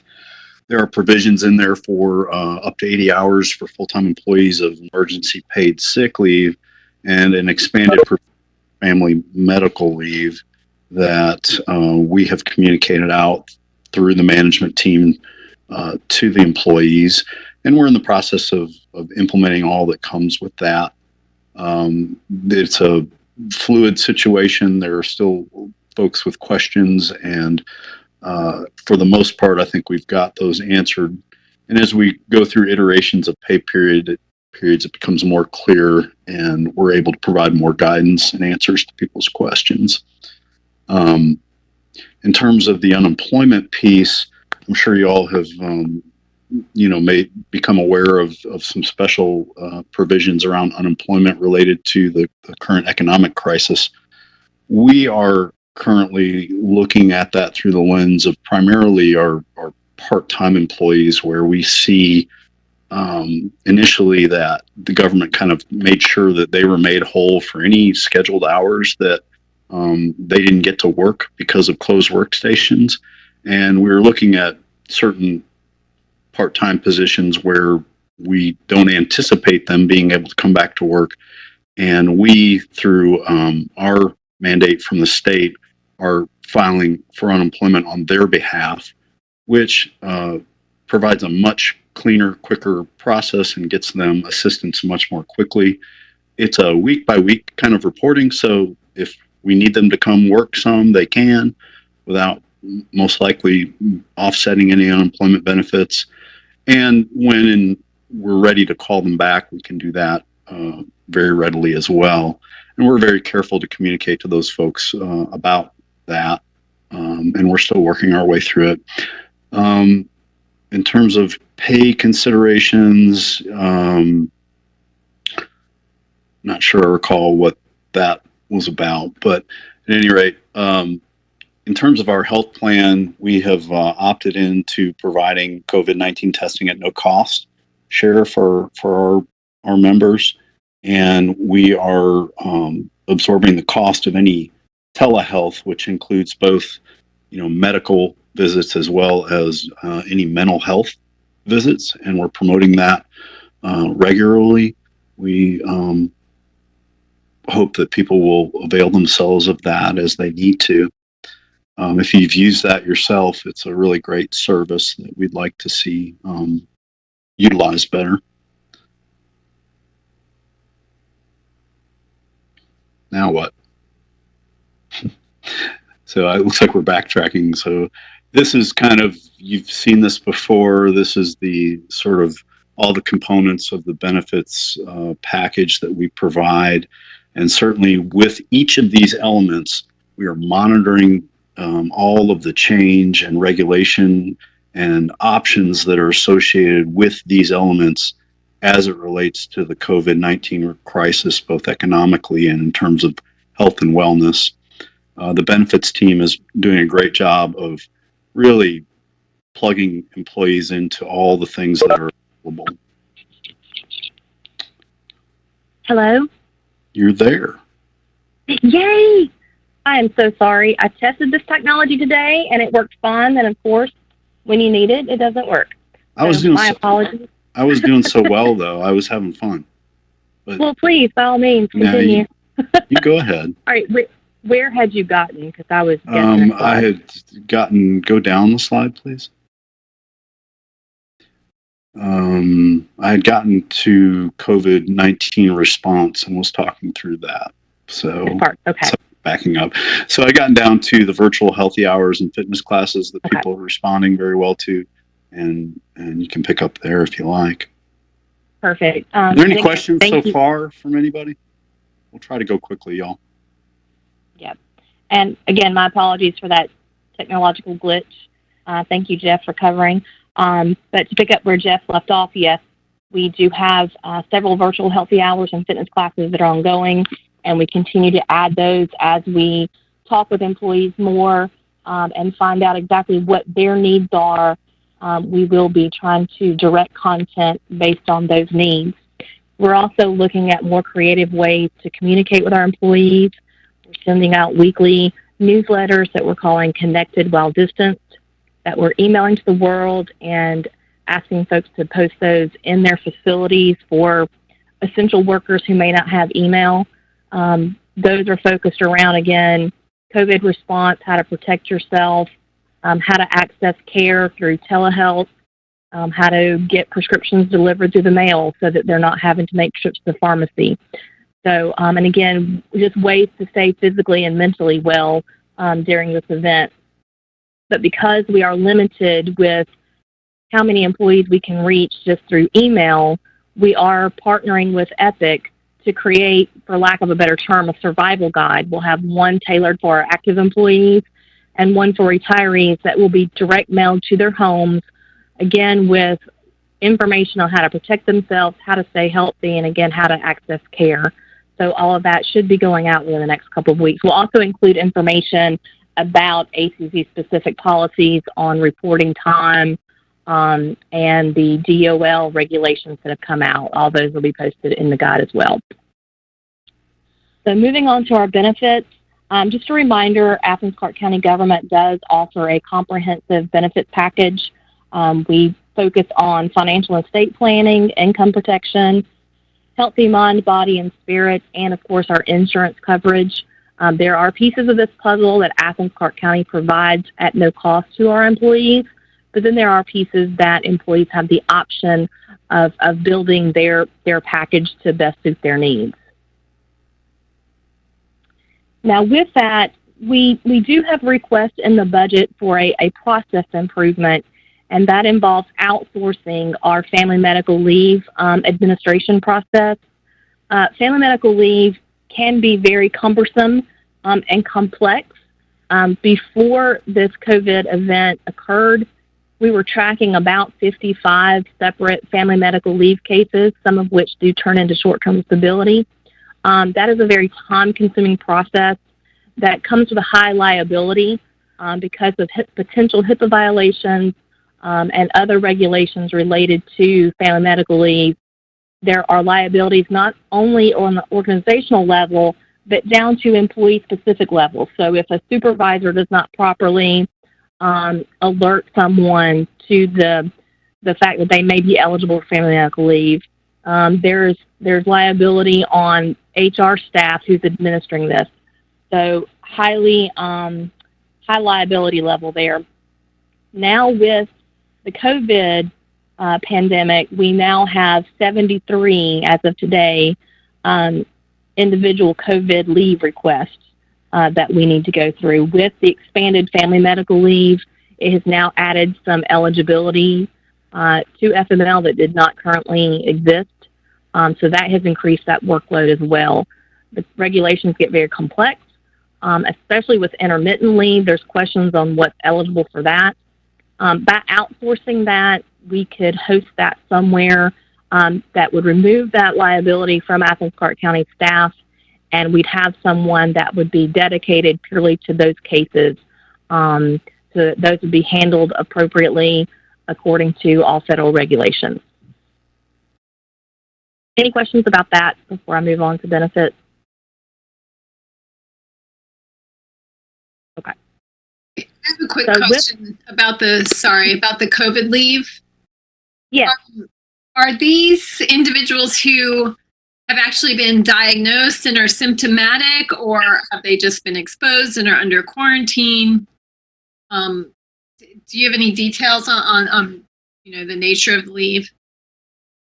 I can speak in general terms to that. Of those 73, we do have 42 who have put in for medical leave related to COVID, but it's not necessarily that they have been exposed or that they're symptomatic. For the most part, these are people who have underlying health conditions that make them more vulnerable. And so at the advice of their physician, they're being self-isolated as a precautionary measure, either because they themselves are vulnerable or because someone in their home has an underlying health condition that makes them more vulnerable. I would have to look a little deeper to see if we have any specific exposure or diagnosis requests. If we do, it's very few. It's primarily just, again, because they're in a vulnerable population. Okay, great. Thank you.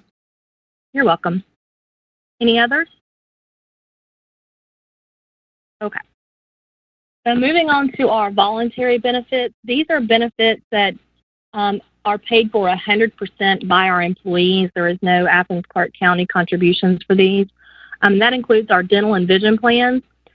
For 2021, we do not anticipate any plan design changes or any cost changes. I do just want to mention here that just a reminder, last year, early summer, we did go out to bid for our dental, vision, and health insurance plans. We stayed with our current vendors, which is Blue Cross for vision and health and Delta for dental. Those plans actually went into effect January 1. If you'll remember, as of this year, our plans now run on a calendar year basis. So for calendar year 2021, no plan design or cost changes for dental or vision. With our contributory life, whole life, critical illness, group accident, and long-term disability programs, for the remainder of this current calendar year, there are no changes. We will begin the renewal process for those plans in the May timeframe, and we do anticipate some increases just because of our experience. Don't know what to anticipate with that just yet, but we will be going out to bid for the 2022 calendar year basis for those plans. So just to be aware of that. For our health insurance, again, for 2021, we'll be offering the same 3 plans that we currently have. Our point of service conventional plan is our traditional copay plan. And then we have 2 consumer-driven plans, our Consumer Healthy Solutions Select and our Consumer Healthy Solutions Value plans. We are not proposing any plan design changes for those for the upcoming year. So all the deductibles, co-insurance, and max out-of-pockets will remain the same. Now, we will see some increases in our health insurance premiums, but again, keep in mind, these rates will not go into effect until January 1 of 2021.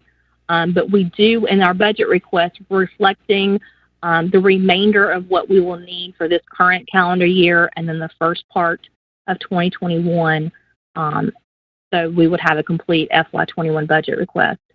Commissioner Davenport, did you have a question?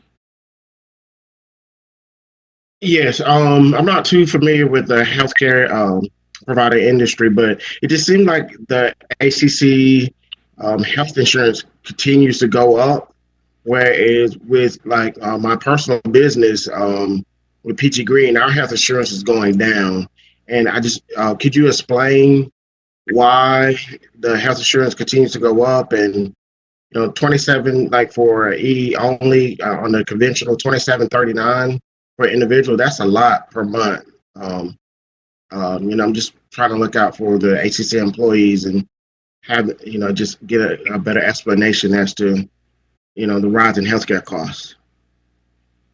Yes, sir. And I appreciate you asking that question and expressing your concerns for employees.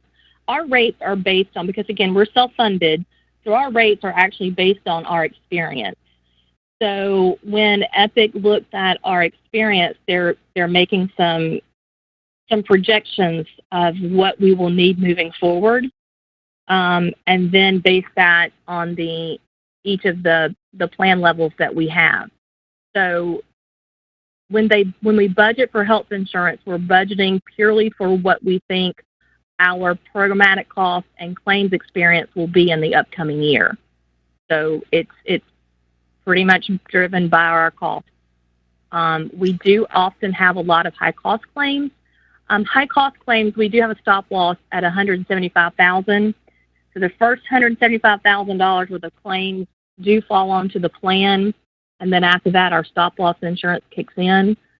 Currently, we do have 3 who have already hit that $175,000 corridor, and then we have several others. We usually have, I want to say, close to 30, and perhaps more than that. I could dig a little deeper.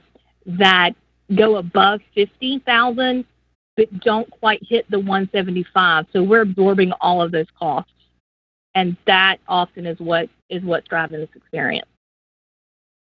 And Traci, if you don't mind, let me just add that just one more question. Sure. So if more employees participated in the wellness, would that drive costs down, or is that not a factor? Yes, that absolutely is a factor, and we continue to evaluate that as well. I can't say that more involvement in the wellness program is going to drive these costs down. But what we do see is that it limits the increase. So were it not for the wellness program, were it not for the participation that we have, these increases would actually be larger. But to your point, the more involvement we get in wellness, then the slower we can make these increases.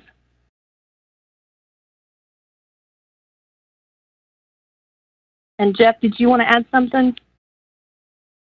Well, I just wanted to share that, in terms of the annual review that we go through with our healthcare providers and vendors, we're beating most of the major benchmarks in terms of claims experience, particularly in the public sector.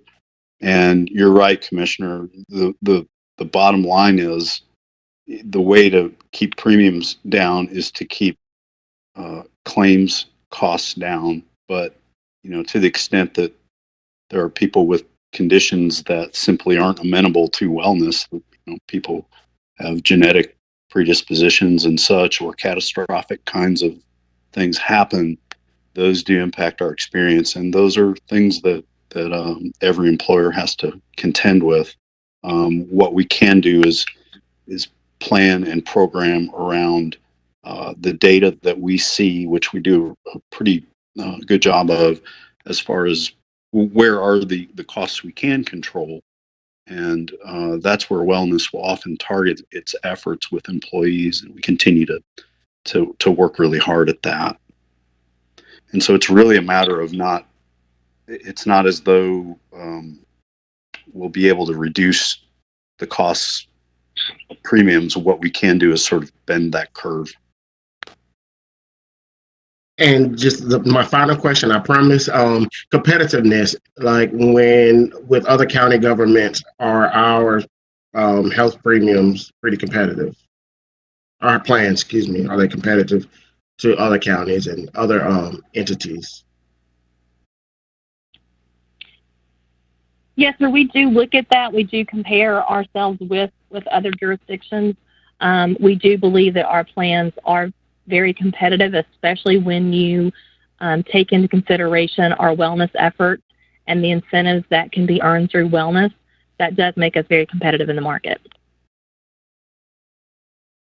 I think you can earn up to something like $1,300 a year if you were to take advantage of all the incentives that are there. Is that, Traci, do I have that figure right?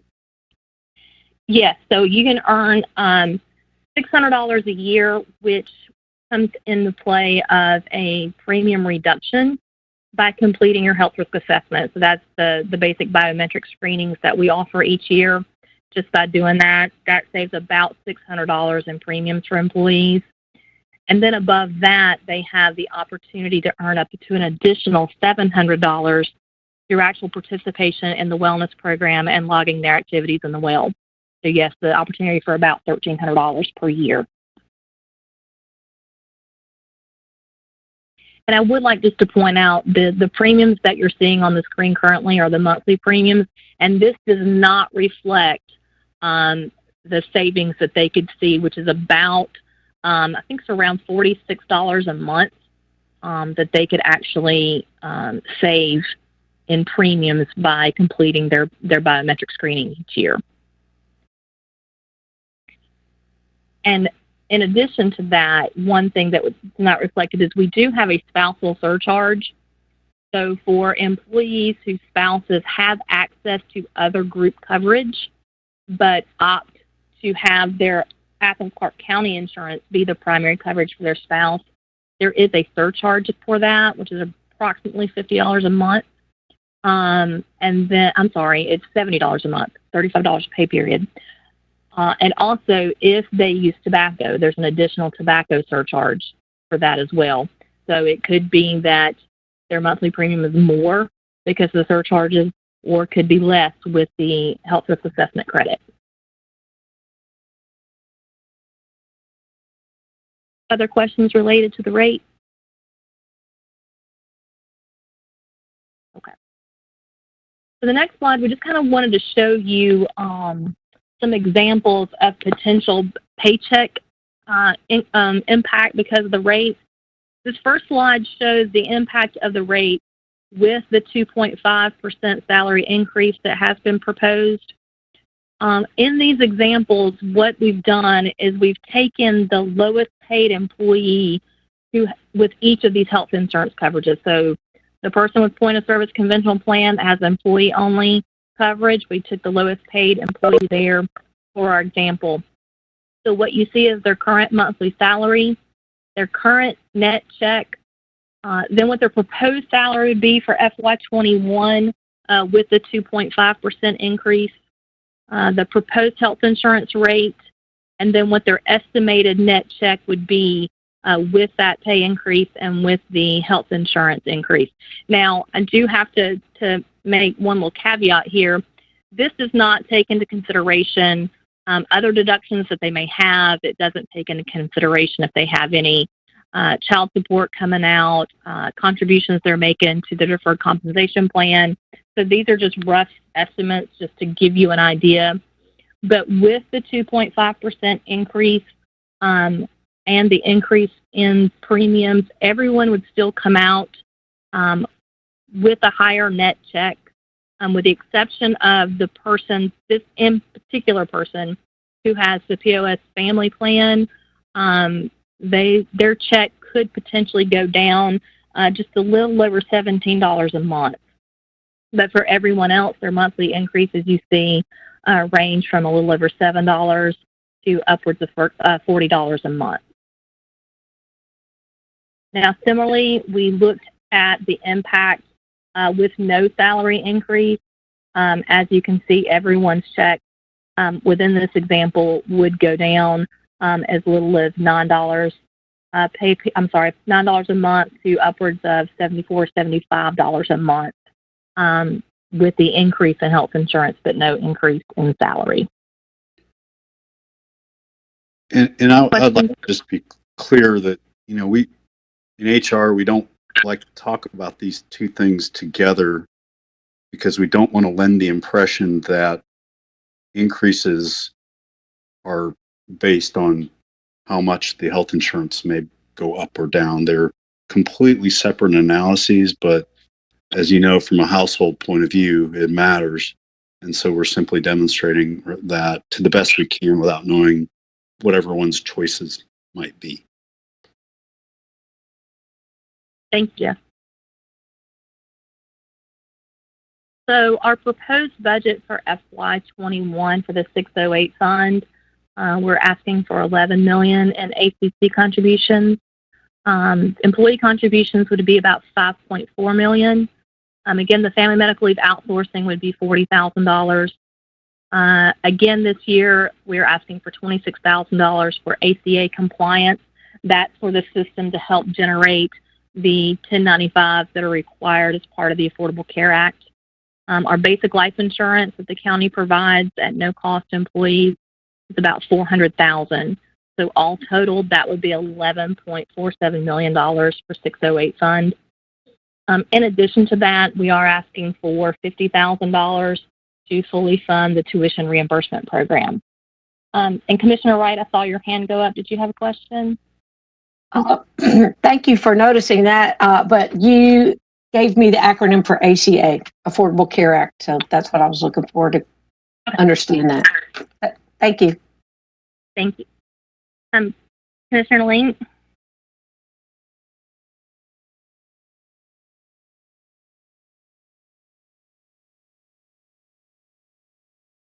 Commissioner Link, I see your hand go up too.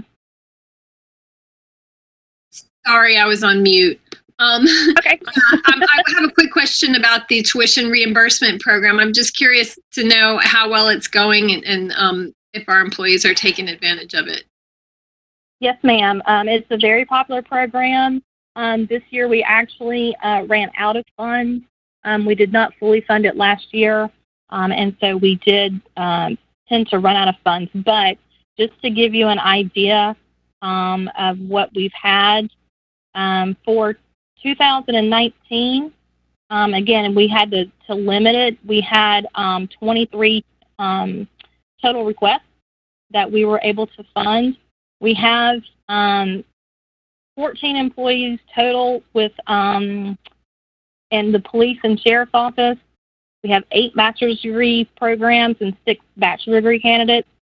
It's primarily being used by our public safety department, but it is a very popular program and has been very successful. Thank you. Yes, ma'am. Any other questions? Okay, moving on to our retiree health insurance.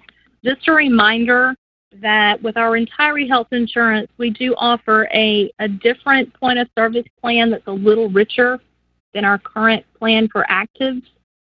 For those employees that were hired prior to 7102, when they retire, they get that plan at no cost to them. For those hired after 7102, they have the option of any of the plans that actives have access to, and they pay the same rates as actives. We have probably around 350 retirees right now on our health insurance plan. Of those, about 5, perhaps 7, are paying for their premiums. So that's why you see the bulk of the contributions for the pre-65 health insurance do come from Athens-Clarke County. We estimate those contributions for FY21 will need to be $4.85 million.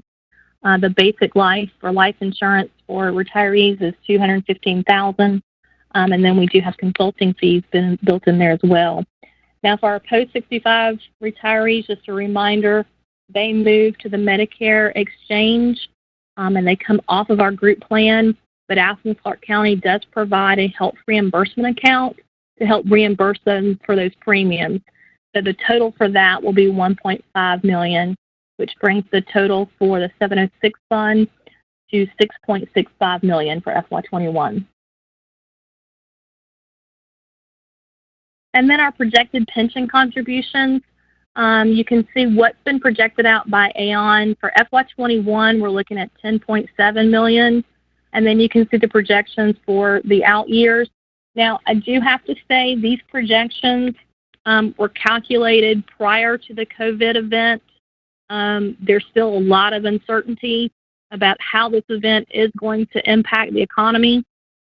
So it is possible that the contributions for the projections for 22, 23, and 24 could change as this event develops. But for now, these are the numbers that we have currently. And that's the benefit and wellness piece. Before we turn over to Tom for compensation, does anyone have any other questions related to benefits?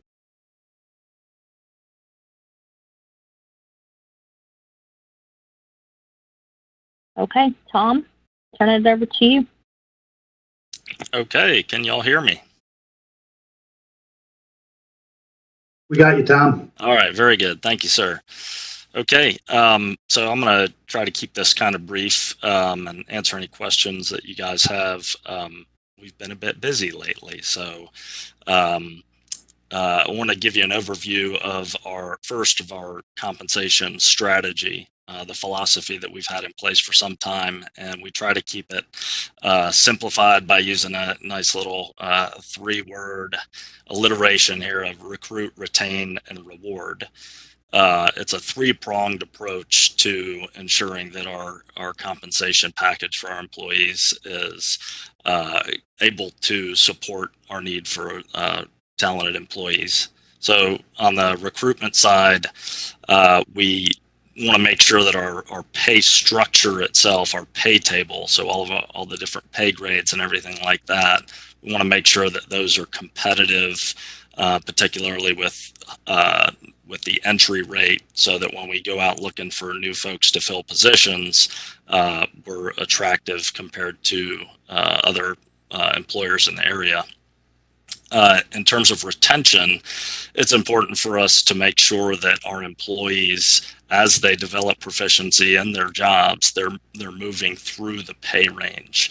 And so we typically use a combination of the market increases and the merit pay to propel our employees through the the various pay ranges so that they're not, at that entry level rate, which is no longer appropriate if they're proficient in their jobs. And then finally, our compensation structure includes a reward element. And so this is the merit-based pay, which varies depending upon the employee's performance relative to their peers. So we'll talk a little bit more about those as we move forward. And in the interest of, actually, Traci, if you'll go back real quick. So as everybody's aware, we had a very rough period. The country did as a whole with the recession, and then local governments tended to lag a little bit in that recovery. And for several years, we were not able to keep up with the types of increases that we would really like to have put in place. That's understandable, given the limited resources that we were dealing with.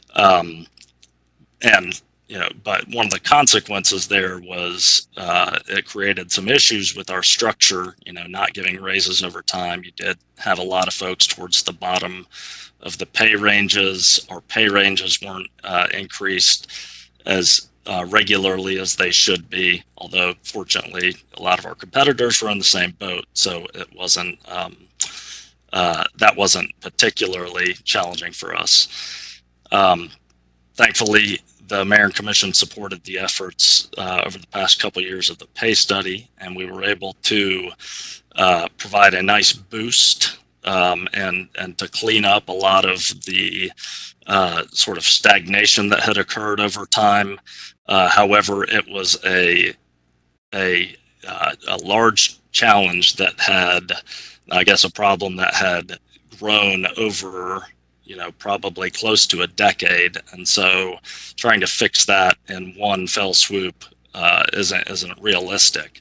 I think we did accomplish quite a bit, and actually, Traci, now would be a great time to go to the next slide. Thank you. So through the pay study, we did update the pay tables and brought our structure in line with the market.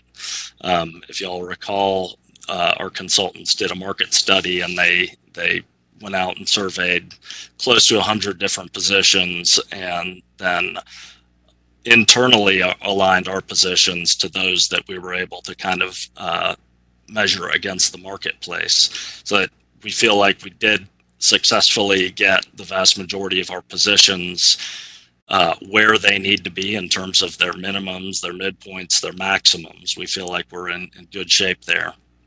That said, we've noticed a few places that we maybe didn't get exactly right, or in some cases that the market is moving so quickly that by the time we got done with the study that we may have already been behind. So we are aware of that, and one particular area is public safety and certainly law enforcement, and more specifically. And y'all will hear a little bit more about that in a moment.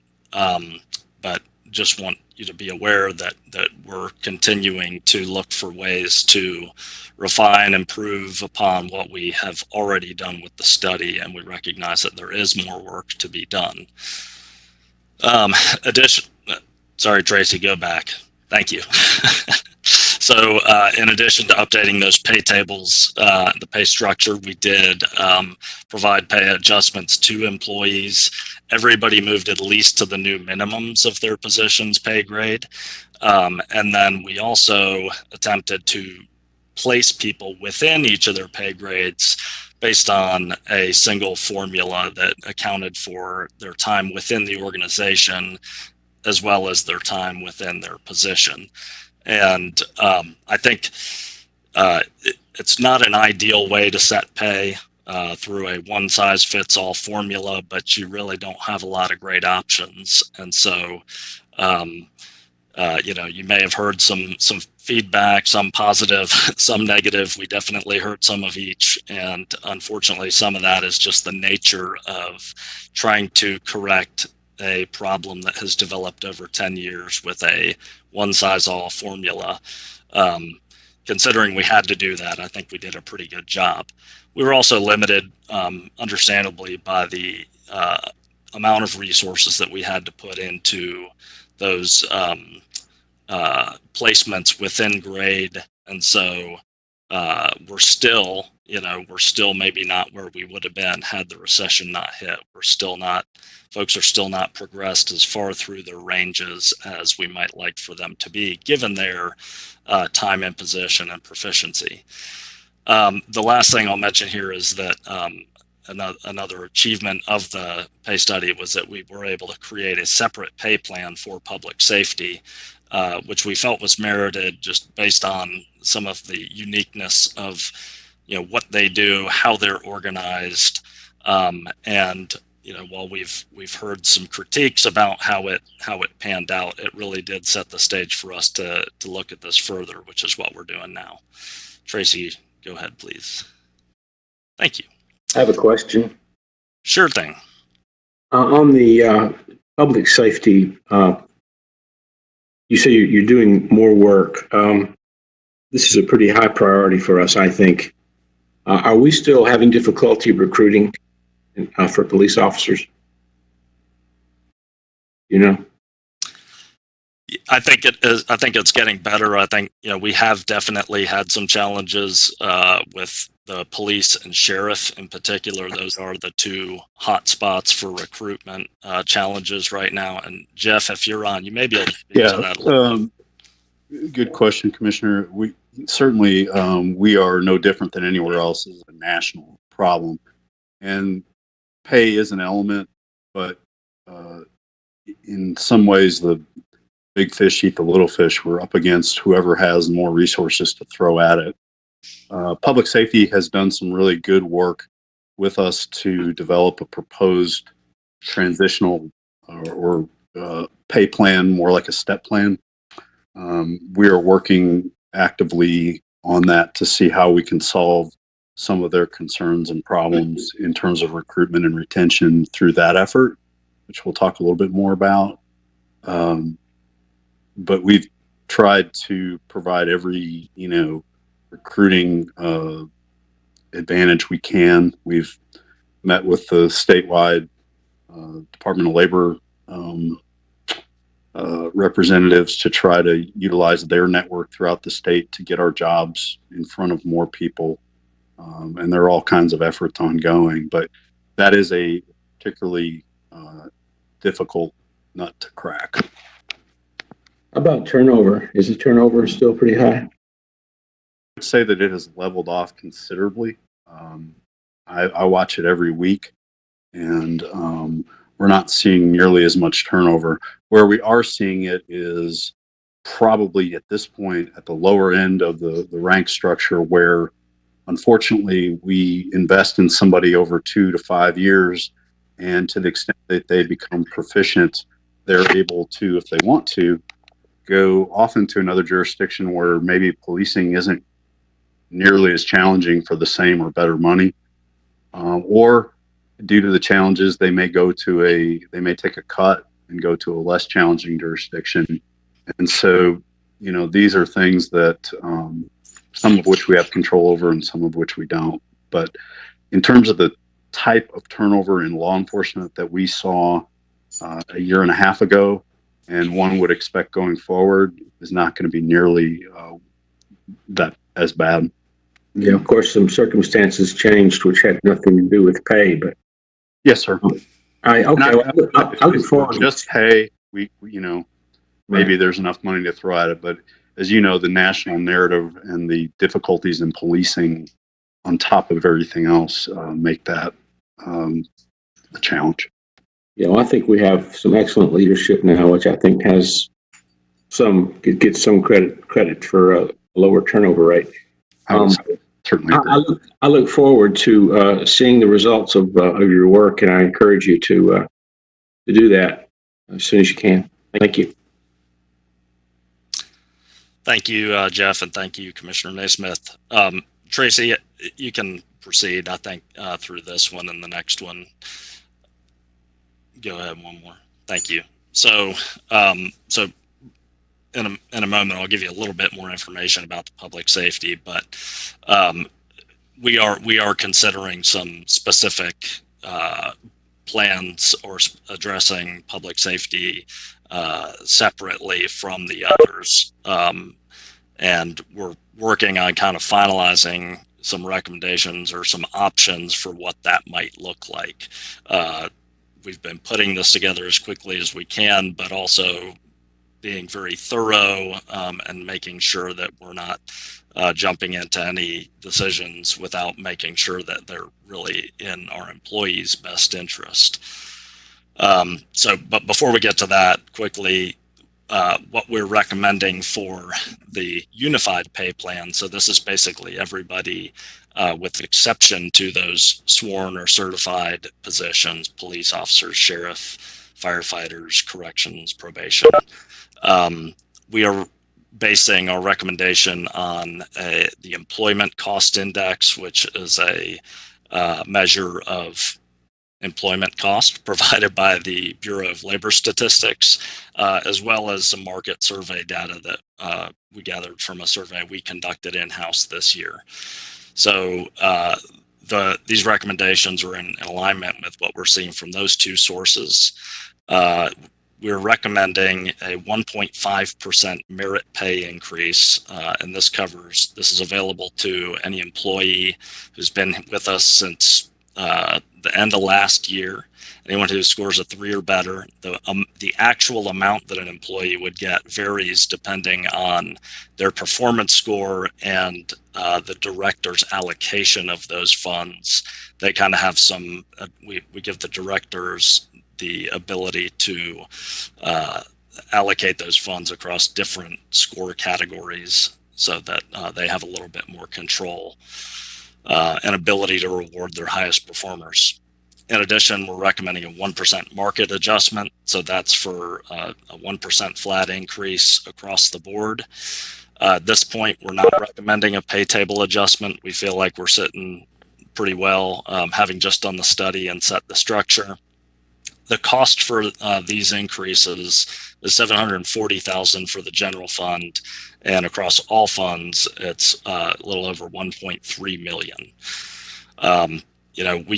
We recognize that we're at an uncertain time right now, and there's a lot of unknowns. But we feel pretty strongly we want to maintain our compensation system, our compensation structure, maintain the momentum that we, just recently got back with the implementation of the pay study. We were successful in funding pay for performance last year for the first time in some time.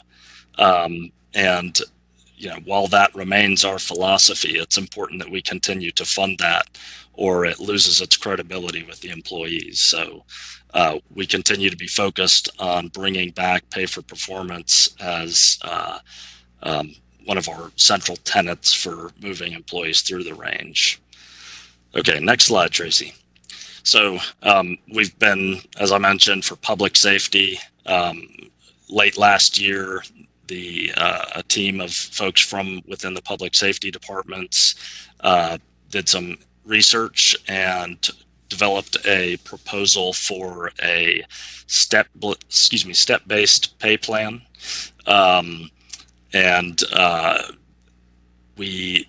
HR has sought additional help in vetting that proposal. Our first estimation was, hey, this looks great, but we need to make sure that this is properly designed, considering best practices. We haven't had a step plan in Athens-Clarke County, to my recollection. I'm guessing at least since the 90s, if not before. So it's kind of new to us. We found a really great partner to help us with that, and they are pretty much wrapping up. In fact, on Thursday, they will be presenting to the public safety team the results of, or excuse me, I guess I should say the feedback from their analysis of the proposed plan. as well as some other considerations, some recommendations that they think might improve that recommendation. So we'll look forward certainly to sharing more with you all about that. We agree that it is important, and it's a priority for us as well. So with that, I think that's pretty much all I've got. At this point, I did want to mention as well, I apologize, given the current situation with the coronavirus, we've received some questions and we have sought out some information on hazard pay for frontline workers that are potentially at an increased risk for coming into contact with the coronavirus. We've done some early research, and we did find that not a lot of folks were necessarily implementing hazard pay, although we have started to see some more people that are doing that, so we'll continue to monitor that.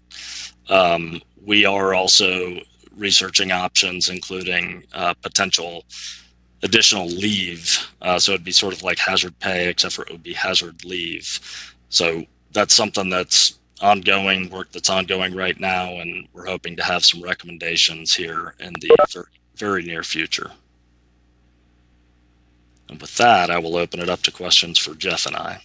Thanks, Tom. Any summary questions for Tom or Jeff, or back to Traci?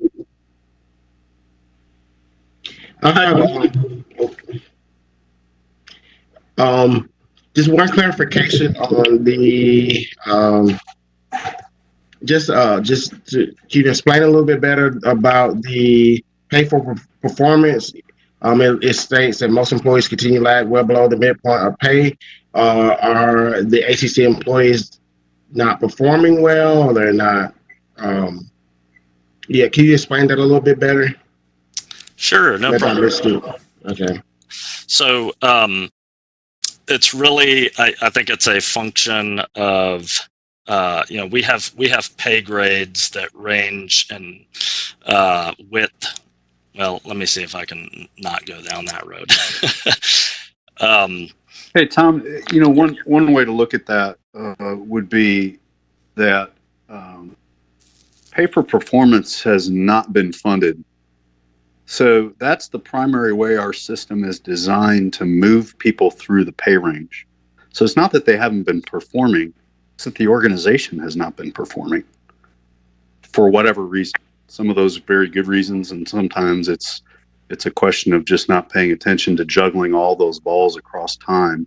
And what I mean by that is you have to have a combination of pay for performance to move people through the range. You have to have increases that are to the structure to keep up with other competitors. And then you also have to give people some across the board kinds of increases to account for inflation and the like. So I think we're in a position where we're seeing the outcome of that neglect, and it's not a question of people's performance. In fact, very few people in the organization, which is a whole nother question, fall short of that, meets standards. And in fact, I would just, from my own anecdotal experience, tell you that we have great employees who perform at a high level. Thank you. Melissa, did you have a question? No, I'm good. Thank you. Tim, is your hand up for this one? Yes, thanks. I actually had two questions. One on the step plan that we're looking at potentially with the police department. We haven't had that in place for quite a few years. Can you just say basically what the step plan is and how it differs from what we're doing now?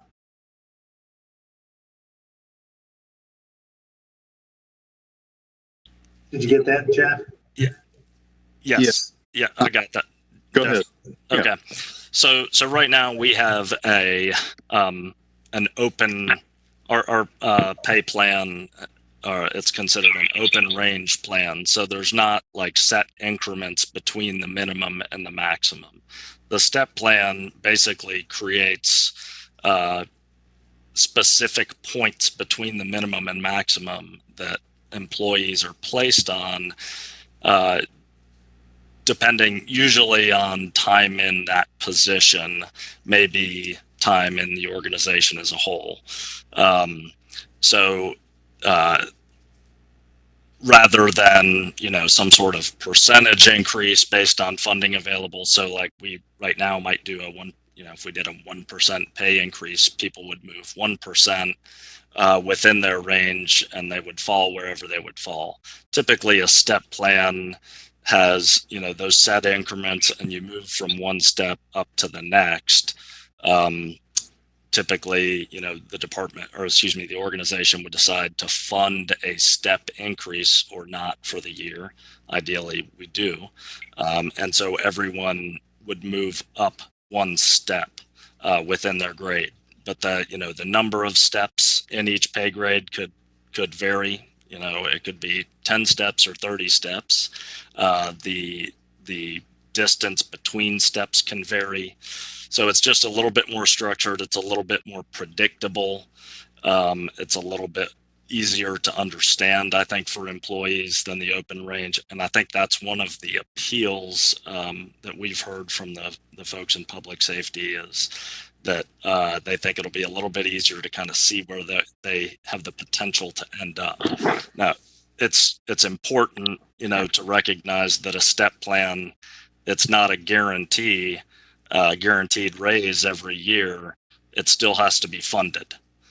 Just like we need to, fund performance merit pay in order to progress people through the range, you have to fund a step plan. It's just a little bit more predictable.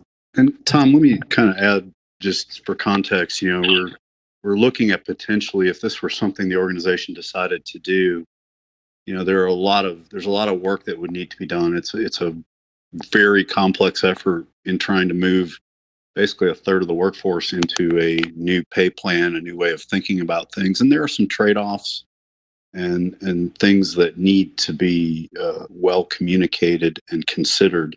And so even in this early stage, we're really just looking at the efficacy of it.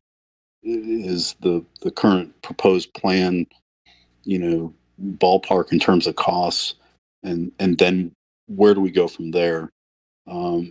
Step plan, one of the key differences to your question might be that performance doesn't factor in. And so that can yield some cultural impact on an organization. And so essentially performance is really communicated through whether you promote or not, and how quickly. So there's a lot of complexity there, but Tom's done a good job of sort of drawing those distinctions out. Okay, thanks. So that is helpful. I look forward to seeing the report later on. And my last comment will be on the hazard pay for our frontline services. I would just say, personally, I'm in support of us looking into that and exploring that and trying to find some way that we can reward those employees who are, putting themselves out there and putting themselves at risk so that they can ensure that our county is still running and that we're still providing services at a top level. So I'm in favor of us, seeing some options brought before us, whether that be a leave reward or some kind of a flat one-time amount or whatever it is, maybe even a cost comparison between those two for us to explore putting in place. Thanks, Tim. Russell, is your hand up for this one?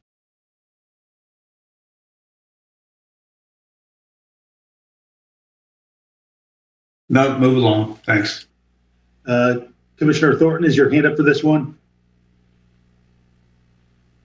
I'm sorry. No, it's not. I thought it was down. That's all right. Just checking. I appreciate it. Oh, no. Thank you. All right. Thanks, everyone. Jeff, Traci, Tom, thanks so much for the presentation, and for commissioners. You'll be seeing this as a component of the overall budget, and I'll be giving everybody a round of phone calls over the next several days just to talk through some of those other elements as we kind of integrate all the features of the budget kind of into one document. We will move on then to the next item, which regards our stormwater utility. And so I believe we're going to hear from Todd Stevenson and Stephen Bailey from Public Works.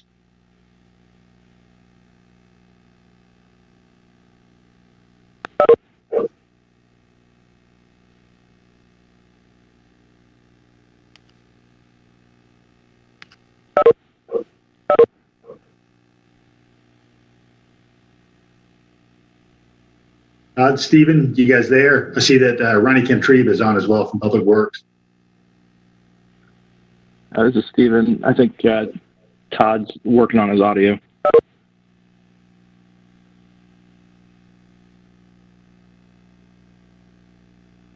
There you go. All right. Turn that off. No, turn the TV off.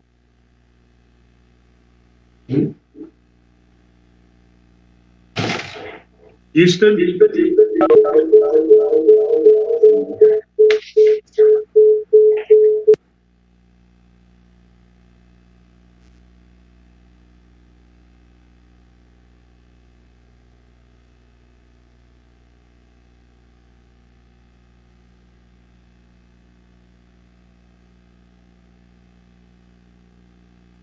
Todd, I can see you there.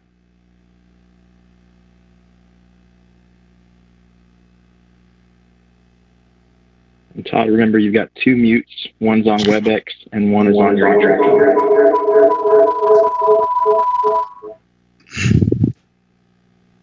All right, can you hear me now? Yep. But you can't hear There you go. Weird's going on. All right. Turn the camera off for a second. All right. Okay.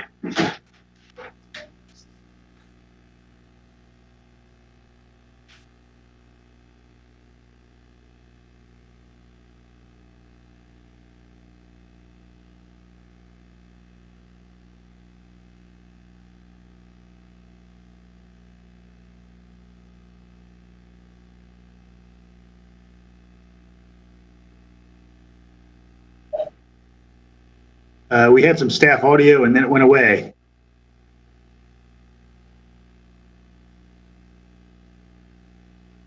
I'm going to unmute Todd Stevenson on my screen.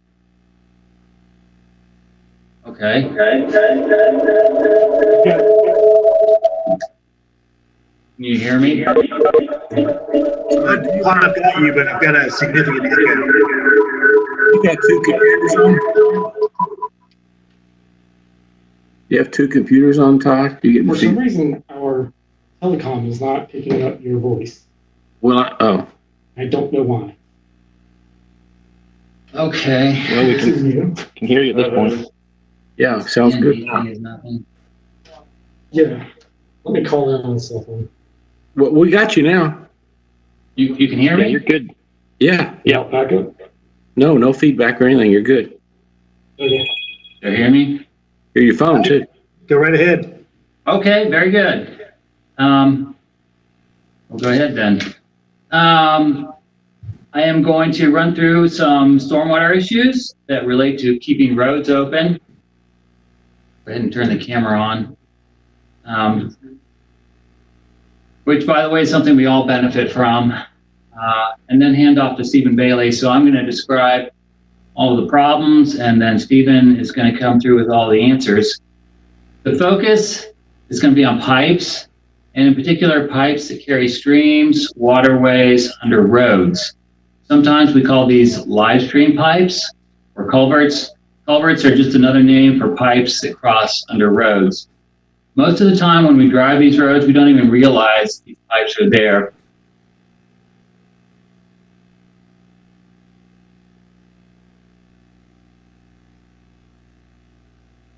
Okay, we're about 4 years into an ongoing wave of failing pipes. These are primarily corrugated metal pipes, and they are simply rusting out. We're going to take just a minute to explain the stormwater fee. talk about the recent ongoing funding review, and explore options going forward. In 2003, 2004, a Stormwater Advisory Committee did a tremendous amount of work setting up the fee. This corresponded to the time frame when we were first implementing the water quality program for streams and rivers. At that time, Mayor and Commission did not choose what I'm calling the Cadillac version of the level of service that would have included direct services for private property, because the fee would have had to have been much higher. In 2004, a mix of funding sources was chosen. One of the interesting things is that capital funding was from SPLOST. For the sake of this presentation, whenever I say capital, what I mean are rusty pipes. The property tax was reduced and the fee was first charged in 2005. Whenever we come back to the idea of addressing drainage problems on private property, we're confronted with how much it costs and what that would mean for the stormwater fee. Water comes off of county roads in literally thousands of places. Most properties have some type of drainage problem. At least that's been our experience, because there's always been some type of drainage problem at the houses we've lived in. So stormwater customers would really like to keep the fee as low as possible. So that's something we always have to keep in consideration. 2018, we did a funding review. We looked at a limited expansion of level of service. The zone of influence has to do with the ends of stormwater pipes that might outlet in someone's backyard. Oftentimes there will be erosion there, and people will be interested in getting that fixed. Another item that we looked at that time was a camera truck to inspect stormwater pipes to see the condition. That would be part of a long-term strategy to diagnose problems before they become serious. All of this makes sense to me, just probably not at the moment.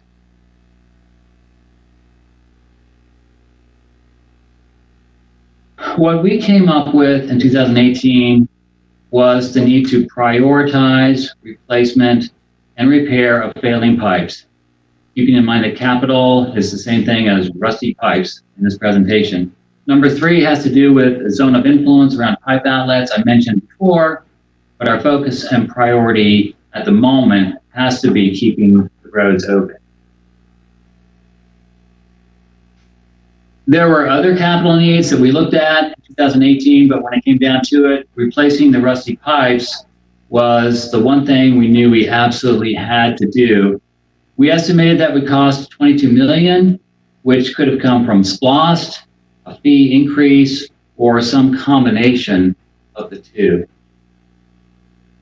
The rationale behind the stormwater fee is that everyone benefits and everyone pays. People overwhelmingly support this idea, meaning that tax-exempt entities such as schools pay. It is probably the case, though, that no two people are ever going to completely agree on what is fair. Sometimes I even myself will argue a point. I don't know if you've ever done this. I will argue a point and then realize that 6 months earlier I had taken the opposite position. One of the things that stormwater funding is used for is roadside ditch maintenance. And you see the photo there of the ditch excavator. It's also used for, stormwater funding is also used for scraping or clipping the shoulders so water can drain off the road and get into those roadside ditches. We may not think of that as stormwater, but the stormwater fee pays for it. Some jurisdictions have given up altogether on using the word stormwater. I know Chattanooga used to have a stormwater fee. Now they call it the water quality fee. I think we're stuck with the name stormwater. We just need to get the word out that it pays for services throughout the county that people may not always associate with the word stormwater. So what we did here, we're showing 3 things. The current list of live stream pipe replacements is represented by the green triangles. The blue dots are another set of pipes that is probably the next in line after these are replaced, and there are plenty of others besides these 2 groups. The fee, the stormwater fee itself, is based on hard surfaces, and those are shown in red. Those are those impervious surfaces. So where we see a high density of impervious surface, that's where a lot of the stormwater funding is coming from. And that makes sense. A lot of the stormwater funding is spent in the most urbanized areas. But when we look at live stream pipe replacements, we see that those are scattered around the county.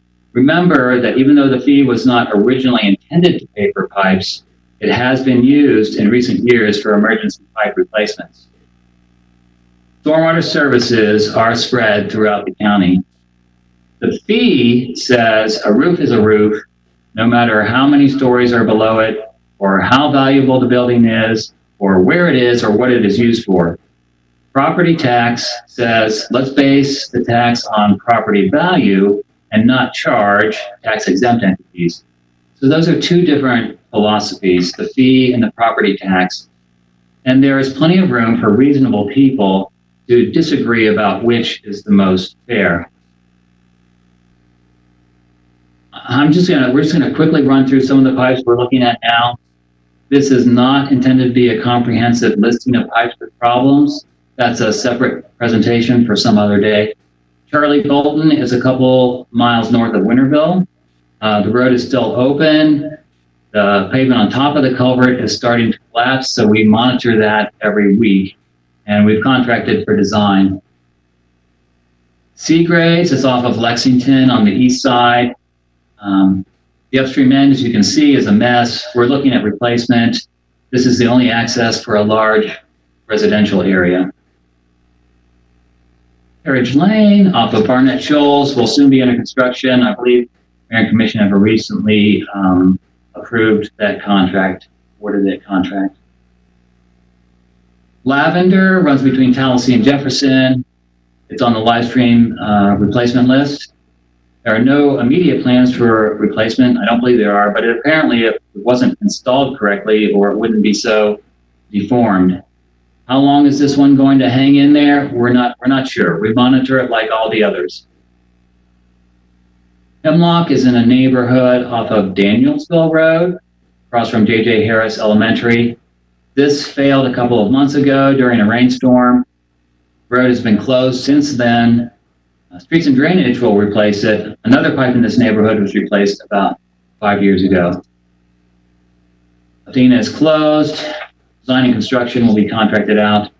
The interesting thing about this one is that the pipe itself never looked that bad, but the road over it kept collapsing. So what that tells us is that we can't always predict with certainty when these pipes will fail.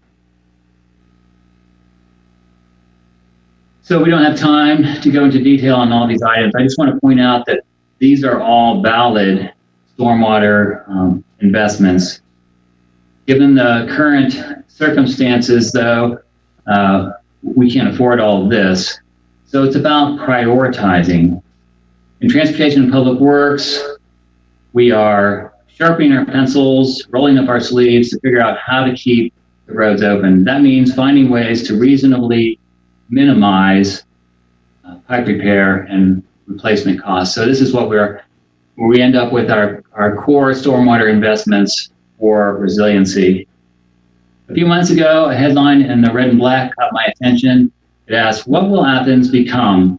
Since then, the world has changed, and the question is as relevant as it ever has been. Stephen Bailey's can help us out with sort out solutions for the changes I've described. Great. Thank you, Todd. All right. So now we get to talk about the fun stuff, right? Costs and funding solutions. What you're looking at here is a cost of ownership model. And I don't want to get too far into it tonight, as you'll have a whole presentation in the near future about this concept of cost of ownership in general.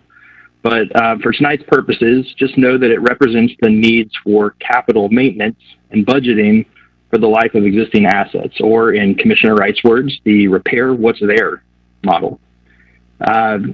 So infrastructure failures like those that Todd had described and deficit lists are a symptom, right, of not knowing the true cost of ownership, and they lead to a fiscal burden on the future generations, or as Frank likes to put it, kicking the metal can down the road. So my simple crayon model here, while a little cattywampus, it shows a pretty accurate picture of stormwater pipe funding for the past few years. You see those blue bars on the left, which add up to about $5 million total over the past 3 years. And to kind of drill down to what those are, let's jump to that next slide of completed projects, Todd. So what you're looking at here, you'll see that we've had about 10 mid-sized to large pipe failures projects in the past 3 years. They average out to about $500,000 per replacement. And while that's a lot of money, we're also seeing that's still not enough money to meet actual needs. If you'll jump back to that cost of ownership slide. And that's led us to a deficit list of pipes in critical condition. And that's this on the right here, this orange hump, which encompasses almost 60 culverts identified as being in poor or worse condition. And that adds up to close to $26 million in an estimated repair of replacement costs, which leads us to the next slide. So where we are now, right, and determining what we do next. If this piece of the model that you're looking at represents $26 million worth of pipes that are currently at risk of collapsing under our roads, right, forgetting for a moment that the rest of our hundreds of pipes are also quietly aging in place, then we have an issue that we obviously can't tackle all at once. So we believe you have 3 missions before you. Number 1, find an immediate funding solution for the next few years that would focus on the very worst of these pipes, which we expect could be the next emergency failures similar to Athena or Baxter or West Broad. We expect this specific need is about 12 projects, adding up to right under $5 million. So that's step 1. Step 2 is finding a midterm solution for the remainder of the list. Remember, that's approximately $21 million.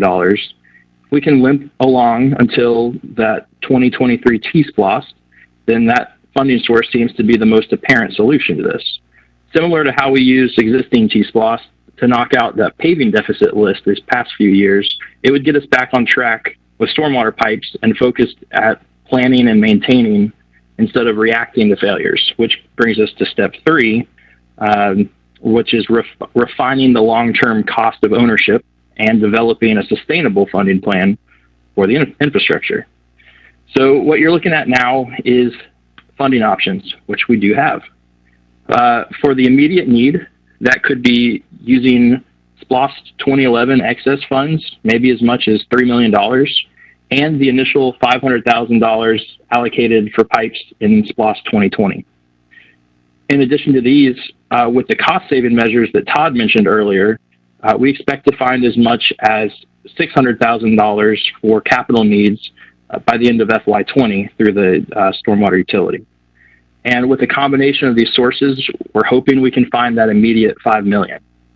The mid-range funding, I really think we have to be looking at T-SPLOS 23. It seems primed to be the answer here and could potentially find most or all of that needed $21 million. And then long-term really gets into the meat of that cost of ownership, which we'll save for another discussion. But I'd imagine it's a combination of funding options, and those need to be sustainable and reliably consistent streams of funds and could include dedicated future SPLOS dollars as well as increased stormwater fees. So let's go to next steps, Todd. All right, so first step, focus on that first mission of an immediate funding solution to protect us from imminent failures and keep our roads open. We need direction from you all here or where we can find that $5 million that will stretch us to T-SPLOS. And meanwhile, we as staff will be working to monitor the list and prioritize the dollars that you find toward those most critical locations. We'll also be looking for ways to reduce costs. That would be exploring alternative methods and materials for repairs, utilizing in-house forces for design and construction when possible, and looking for ways to bundle projects to better achieve pricing, better pricing from contractors. We'll also continue to craft options for that long-term cost of ownership model so that we can present that to you in a future session. And I believe that's our last slide. So at this point, I'd like to open it up for questions for us. All right, so I'm looking at everybody's hand raising insignia and see Commissioner Link. Yeah, I have a quick question. At one point, we talked about maintaining the pipes under driveways that get clogged. Right now, it's up to private owners to maintain those, even though they connect public right-of-way culverts. Is that part of this scheme at all to enable us to clear those? Because right now, if your neighbor's pipe under their driveway gets clogged, it backs up into your yard, and there's no guarantee anybody's going to clean it up. So that's, and Todd may be able to elaborate on this. That's a great question for the level of service of what stormwater can do through the utility. Specifically right now, we're looking at, oh, I'm getting some feedback. Todd, you might want to put yourself on mute again. Specifically, we're looking right now at those pipes that are under roadways, our collectors and arterials, and then especially local roads that maybe only have one-way in or out of a neighborhood. So those are the pipes that if they collapsed, you're really stranding people from the rest of the community. And so this capital cost that we're looking at is actually separate from the level of service cost that would be possibly rolled into a utility fee increase. Todd, is that how you'd put that? Yes, I think that was well stated, Stephen. I'd like to see a higher level of service, but right now we just don't have the money for it. Sure. Melissa, was that everything? Yes, thank you. I'm going to move on to Commissioner Davenport. So I just want to make sure I got this correct. You need $5 million until 2023 for the T-SPLOS, or you need $5 million a year to cover the cost of our filling culverts and pipes? That's a great question. Fortunately, we think it's only $5 million for that stretch until 2023. If we can get some kind of assurance that that next T-SPLOS could really be focused on pipes.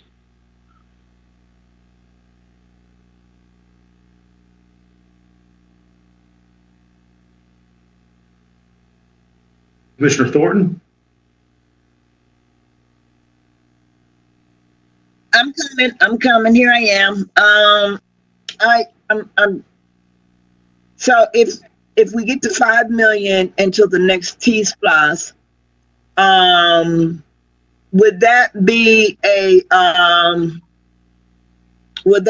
cure-all for if we did raise stormwater taxes now or did anything? Would that be a cure-all with that T-SPLOS, or will we go through another kind of situation? Would that be it for us if we're using T-SPLOS money? I think I can speak to that. So really that T-SPLOS money and any of the $5 million that you can find before then, this is specifically for the capital pipe replacements. And I think what you're getting at is, the rate increase could really be depending on a number of factors. Capital surely included in that, but then the level of service and operational and maintenance costs could also include future increases. So I couldn't confidently say that if we found capital money for these pipes, that we wouldn't also need to, in the future, look at additional increases to the fee for other reasons, such as level of service. So there's not an opportunity if we increased fees to get to this $5 million, that once the T-SPLOS kicked in, that residents would not get we probably would not be able to go back and reduce or give people a discount after T-SPLOS. if we raise fees. That's a really interesting thought. We, of course, to try and reach that 5 million, we had thought about, what that might look like if it was a rate increase that led to part of that 5 million. In all honesty, it seems like dealing with a deficit list, dealing with specific projects seems more geared toward something like a SPLOST or T-SPLOST, right? These kind of one-time big capital expenses funded by these, the shiny penny tax. But as far as sustainable funding for ongoing operations, that's where maybe we should start looking at the utility fee increase. So I'd say we probably wouldn't focus. I mean, it wouldn't be our first choice. That's definitely an option. It probably wouldn't be our first choice to try and find that 5 million through an immediate increase to the stormwater fee, especially in the times that we are in right now. Do you know that I think Todd said earlier, people really like, understand it, appreciate the stormwater, and we all understand that. And that quite is not the case.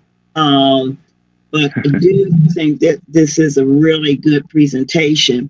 And it gives me something to think about, especially when I'm very concerned about the service part that seems to be lacking or limited in District 9. But this is a good presentation. This is one I'll be watching and having some ideas on. Thank you. Mayor? Mr. Mayor? I see Commissioner Wright's hand. Hi, thank you. I also think this is a great presentation. The more we hear about this and see what the stormwater works are doing is always good. I do want us to find money to help with this issue, but I also on slide, I think it's got 6 red arrow on it. It talks about the stormwater service recommendations to keep the current extent of services public right-of-way with the addition of public water influence zones at the stormwater pipe outlets and yards. And I think that Melissa's example about the culverts under people's driveway apron or driveway also fits in this area. This is the more visible stuff. I think this is the kind of stuff that we as commissioners have constituents call us about when they're the person down the hill from their street, and then the stormwater has an effect, usually negative, in their property where we have an easement.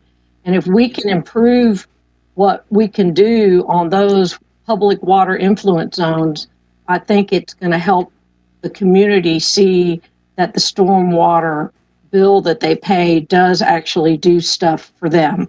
And I'm not saying the stuff that you showed us tonight is all that is underground and isn't always as easy to say. So if we can improve what's in this number 1 bullet as we make the improvements, it's going to help us communicate however we find the funding. Absolutely. Mr. Mayor? Commissioner Neesmith? Yes. I think that the only way that the public could swallow an increase in stormwater fees is if its purpose was to increase the level of service that we give them, including things like the public water influence zone. I'm all for if for these rusty pipes, those are capital projects, and they should come from SPLOST and T-SPLOST. It's an easier pill to swallow. So if we're going to raise fees, then let's increase service and not just do capital repair.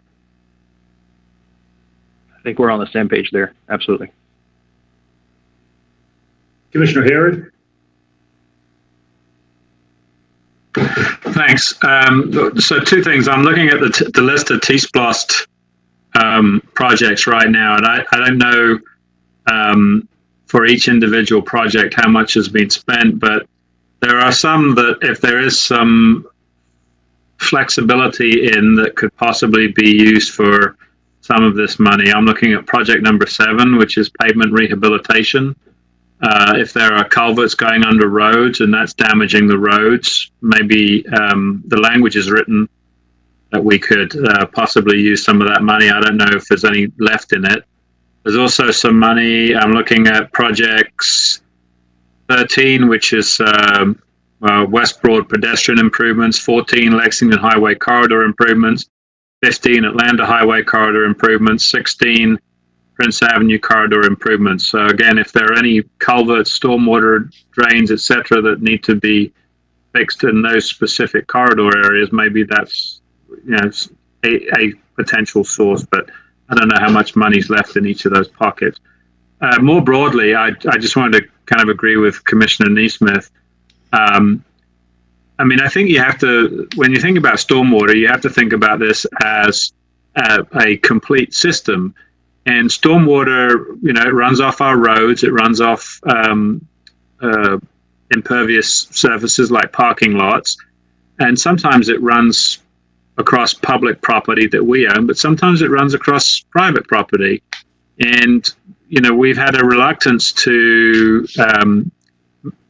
do anything to maintain the way in which water runs across private property. We've just kind of assumed that the private property owners are going to take care of that. Well, obviously that doesn't happen. So I think we really only have two choices. We either start fining private property owners for not maintaining the infrastructure that runs along across their private property, or we have to take on that job ourselves, which is, obviously much more expensive. But I think that's speaks to considering stormwater as an integrated system. We have to manage all of it. And I see this as a public good. I mean, government is about doing public good and taking care of public goods like education, like highways, like clean water, all these kinds of things. So I think we need to go to the next level of service. I understand that it's going to cost more money. People don't like paying more money. I get that. But at the end of the day, if we have to do it, we have to do it. I think if we're going to increase fees, though, the public needs to see something, some benefit from that. And I think an increased level of services, it would be necessary. And if I might, just for the viewing public as well, this particular presentation isn't contemplating an immediate fee increase proposal, just so everybody knows, because we are at the budget time of the year, and there are several sources of funds that Stephen laid out earlier that could be set aside to help pay for the next few years, certainly anticipating the pattern of failures that we've seen. We've just given you some context for the relative need and some of the funding sources. But shortly thereafter, we would like to revisit the level of service that you all would like to see and the citizens would like to see, and we can give you corresponding costs with that, and we can true that up with the Stormwater Utility to provide those. So that will be a future presentation and debate that we'll bring forward. But for now, we're still focused on the live stream replacement program. Thanks, Manager Williams. Any follow-up questions at all?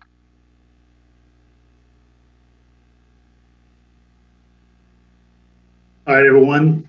The last presentation is a relatively short one. I think Frank Stevens is going to come to us from Transportation Public Works and talk a little bit about industrial pretreatment, local limits, and talk a little bit about the science and kind of variety of materials that are going to move from industrial facilities into our treatment facilities, and then ultimately that water, of course, moves back into our rivers.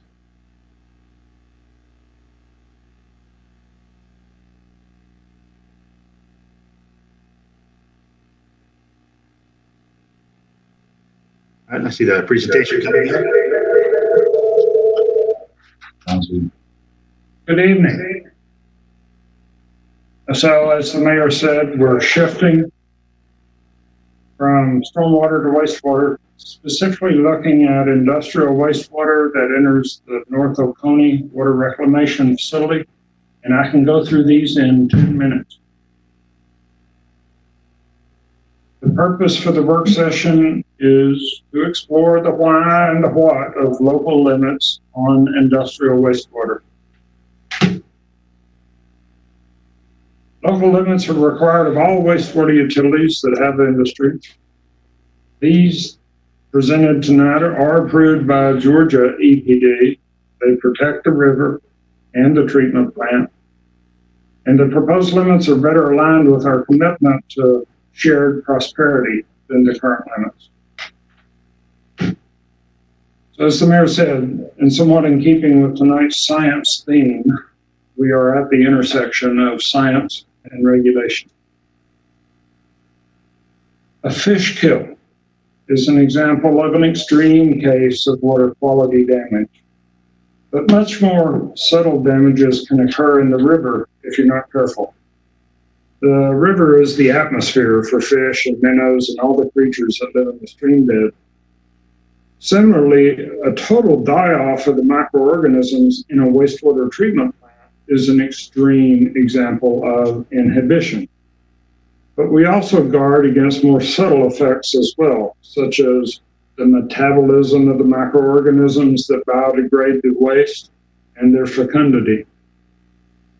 Pretreatment regulations are published in the Code of Federal Regulations, Title 40, Parts 100 through 600. First published in 1979, these regulations are lengthy and rigorous.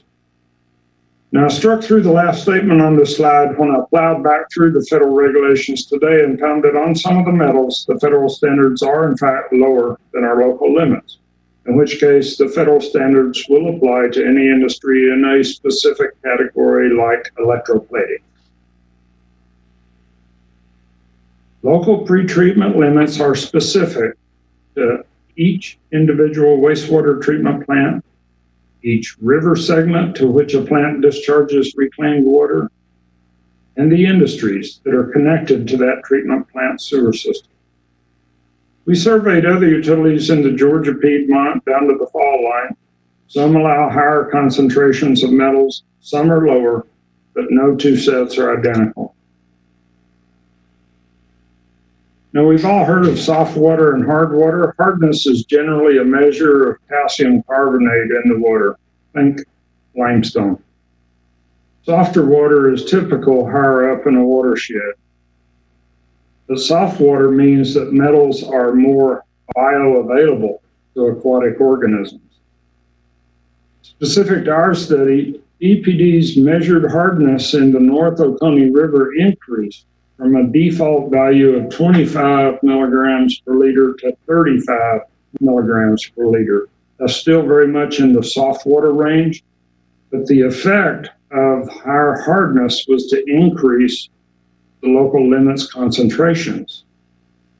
On the other side of the coin, low river flows decreased with the 2018 permit, and the effect of lower flows was to decrease the local limit concentrations. Among other reasons for the change, the previous study performed by consultants relied on data up to 2013, including some data before 2012 when the treatment process was upgraded. We have now 5 more years of empirical data to work with. Now, during the study, we corresponded with EPD 6 times and made several changes according to their feedback along the way. One was a forehead slapping moment when they recognized that we were aiming for limits based upon the dissolved fraction of the metals, whereas most metals in water are bound up either in cellular material or in particles. Water quality limits in the river are based upon the dissolved concentration. The standard lab tests analyze all the metal in the water, both the dissolved fraction and that fraction that is not bioavailable. Early iterations of the study set the local limits as dissolved, but characterized them as total. Rectifying that discrepancy increased the local limit concentrations by 2 or 3 times.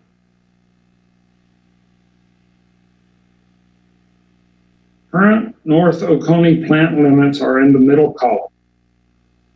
The new limits are in the column labeled new. And in the new column, the limits that go up are shaded green. The reasons for the limit is in the column labeled most stringent basis. As you can see, water quality in the river is the biggest driver. Fish and mussels and minnows breathe what's in the water and therefore more susceptible to what for them is like air pollution. But the macroorganisms in the biological basins at the wastewater treatment plant are also important for sustaining water quality in the river, and they must also be protected against inhibition. Contrary to COVID-19, most macroorganisms are good, especially these specialists working in the treatment plant. Now, to the left are the previous limits at the North Oconee Water Reclamation Facility, and they're there for comparison. To the far right are the limits for the Middle Oconee Water Reclamation Facility, also shown for comparison. You will recognize that some of these metals are the stuff coins are made of, including zinc. And interestingly, many are ingredients listed on the side of vitamin bottles. Copper, chromium, molybdenum, selenium, and zinc are all essential to us. So to walk through the local limit setting process briefly, imagine setting local limits as a series of sieves. We sequentially downsize the holes in the sieve according to the smallest item that can do any harm. Even then, we will set a weight limit on the fine grains that pass through the smallest sieve. So you start with the river. You look at potential human health effects in downstream water supply, like out of Lake Sinclair or Lake Oconee. You look for acute effects to the aquatic organisms in the river at low river flow, and chronic effects to those same organisms at low flow. Whichever of these is most strict applies. Then you back up into the treatment plant. You check for removal efficiencies, which is one of the places where 5 more years of data help. Then you check that incoming concentrations or mass do not mess with the built ecosystem in the wastewater plant, that they do not hurt the persnickety macroorganisms that oxidize ammonia, and they do not interfere with biosolids treatment or safe reuse. If inhibition is more strict than the water quality standards, then inhibition applies. From there, you back up into the sewer system, and you determine how much of these parameters are from domestic sources. Then you allocate but a portion of what's remaining to industrial discharges. Now, this slide is here in anticipation of a question, an expression of past concern. Antimony is a legacy issue, mainly relating to composting. Antimony, or antimony, is ubiquitous in the natural environment, in the soil, and in domestic sewage, all at trace concentrations. There is more antimony actually in our household wastewater than all of our industrial wastewaters combined. It's not been detected in any of our industrial flows since 2015. Nonetheless, we continue to sample for it, along with many other parameters for which we do not set limits because of barely detectable or non-detectable concentrations. And let me give you a little flavor of what detectable means. Antimony, arsenic, chromium, copper, nickel, selenium, and silver all have analytical detection limits of 5 parts per billion. So a non-detectable result means that the concentration is less than 0.005 milligrams per liter. Atomic absorption spectrometry is the method by which our outside EPA-certified labs test for metals, meaning that they test down to the level of individual atoms and molecules. Please keep in mind in all of this, there is no such thing as zero in nature if you take a large enough sample. And 40 CFR does not set a limit for antimony, partly because it's untreatable. As mentioned earlier, not all of the non-household loading to the treatment plant is allocated to industry. We bake in safety factors and a provision for future industry. The answer to this question is yes, both in person and through public notice. So to repeat the executive summary, local limits are EPA required. These particular limits are EPD approved. They protect the river, they protect the wastewater plant ecosystem, and they're good for employers. With your blessing, the agenda report will be on the April-May cycle. And very much welcome questions. I have half again as many slides as backup. Thanks, Frank. We appreciate your presentation. I'm looking at hands up. That's Commissioner Harris.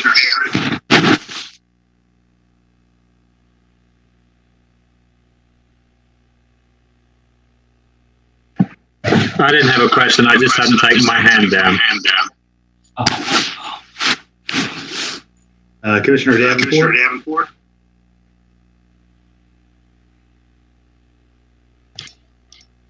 Thank you for the report. Can you go back to the pass and recommended local limits? And I just got a question about land. It seems like it's quadrupling. Well, more than quadrupling. 0.19 to 2.4. And the most stringent water quality. Can you explain that?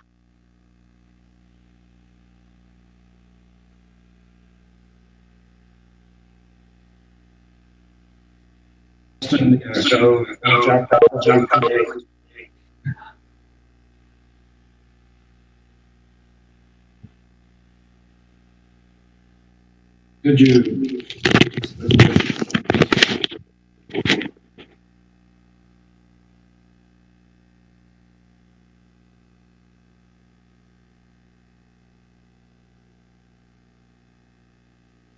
Do I need to repeat? Oh, yes, please, sir. Okay. Can you go back to the past and recommended local limits? And it just seems like lead for the new recommendation is going from 0.19 to 2.64, and the most stringent basis is water quality. Can you explain that? Yes, sir. Actually, copper is an even more a greater increase. And a lot of the difference was related to the change in hardness, which made a dramatic difference given the complicated that formula on one of the previous slides. And although a change in lead or a change in copper from a decimal point of a milligrams per liter to 2 milligrams per liter is in the case of lead, it might seem like a large percentage, but it's all very much low volume, low quantity. I found the situation from copper actually moved more than any of the other numbers as a ratio. And as you can see on the bottom part of this slide, we're talking a few pennies in what was the current limit in a flow that's a fairly substantial river all by itself. And that would increase to as much as $4 of copper in the new limits.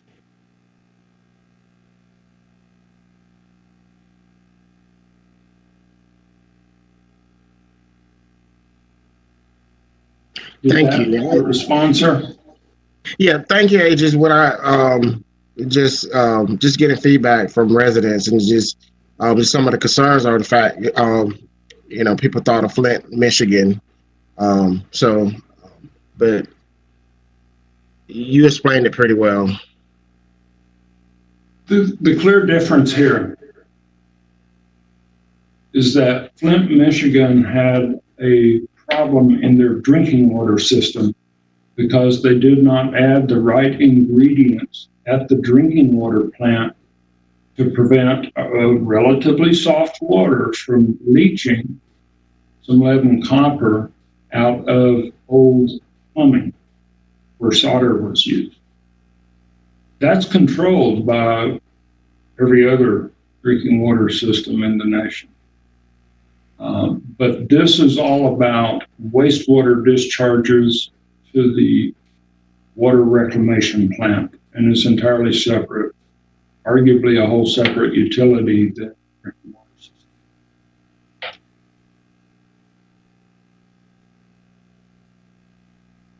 Thank you. Commissioner Neesmith? Yeah, Frank, thanks for your usual incredibly complex presentation that you made a lot clearer. Do we know where the copper's coming from?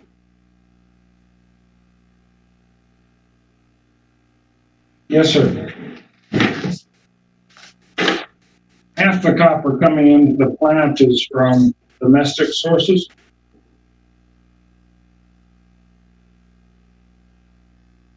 And it's in a lot of household agents that we all use. It's in the dirt that we wash off our hands at the sink. Yeah, I do that a lot.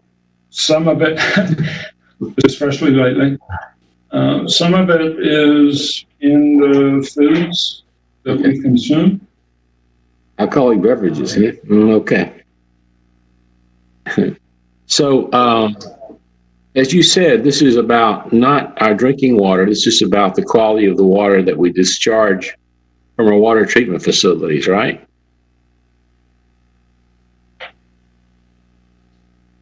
Right? Yes, sir. Yes, sir. Yes, sir. I'm sorry. I'm okay. dialing up and down to try to eliminate the echo. Yeah. So when you're talking about raising some of our acceptable limits, to be clear, you're raising them. You're proposing raising them still below the standards or at the standards. Is that correct? Yes, sir. We're not raising them to the maximum that the rather elaborate mathematical model and EPD would allow. Okay. We're still holding some in reserve, if you will. And as I said, we're baking in those safety factors and provision for future industry. Okay. So the water that we're, shall we say, harvesting from the river for our drinking purposes is remains of very high quality, and we're not compromising the standards on our drinking water. Is that correct? Absolutely. Okay. So this is all about discharge. Thank you, Frank. I can fully support this. Commissioner Neesmith and Frank, if I may just ask this question for clarification. Commissioner Neesmith asked if this had to do with the water we discharge back into the environment, and the limits that being discussed, Commissioner Neesmith and Frank, correct me if I'm wrong, actually are those the industrial entities that are putting water into our system somewhere between the time when we withdraw it from the river and when we put it back. So this is upstream of our water reclamation plants. Upstream of our water, upstream of our plant. Well, that's is that correct?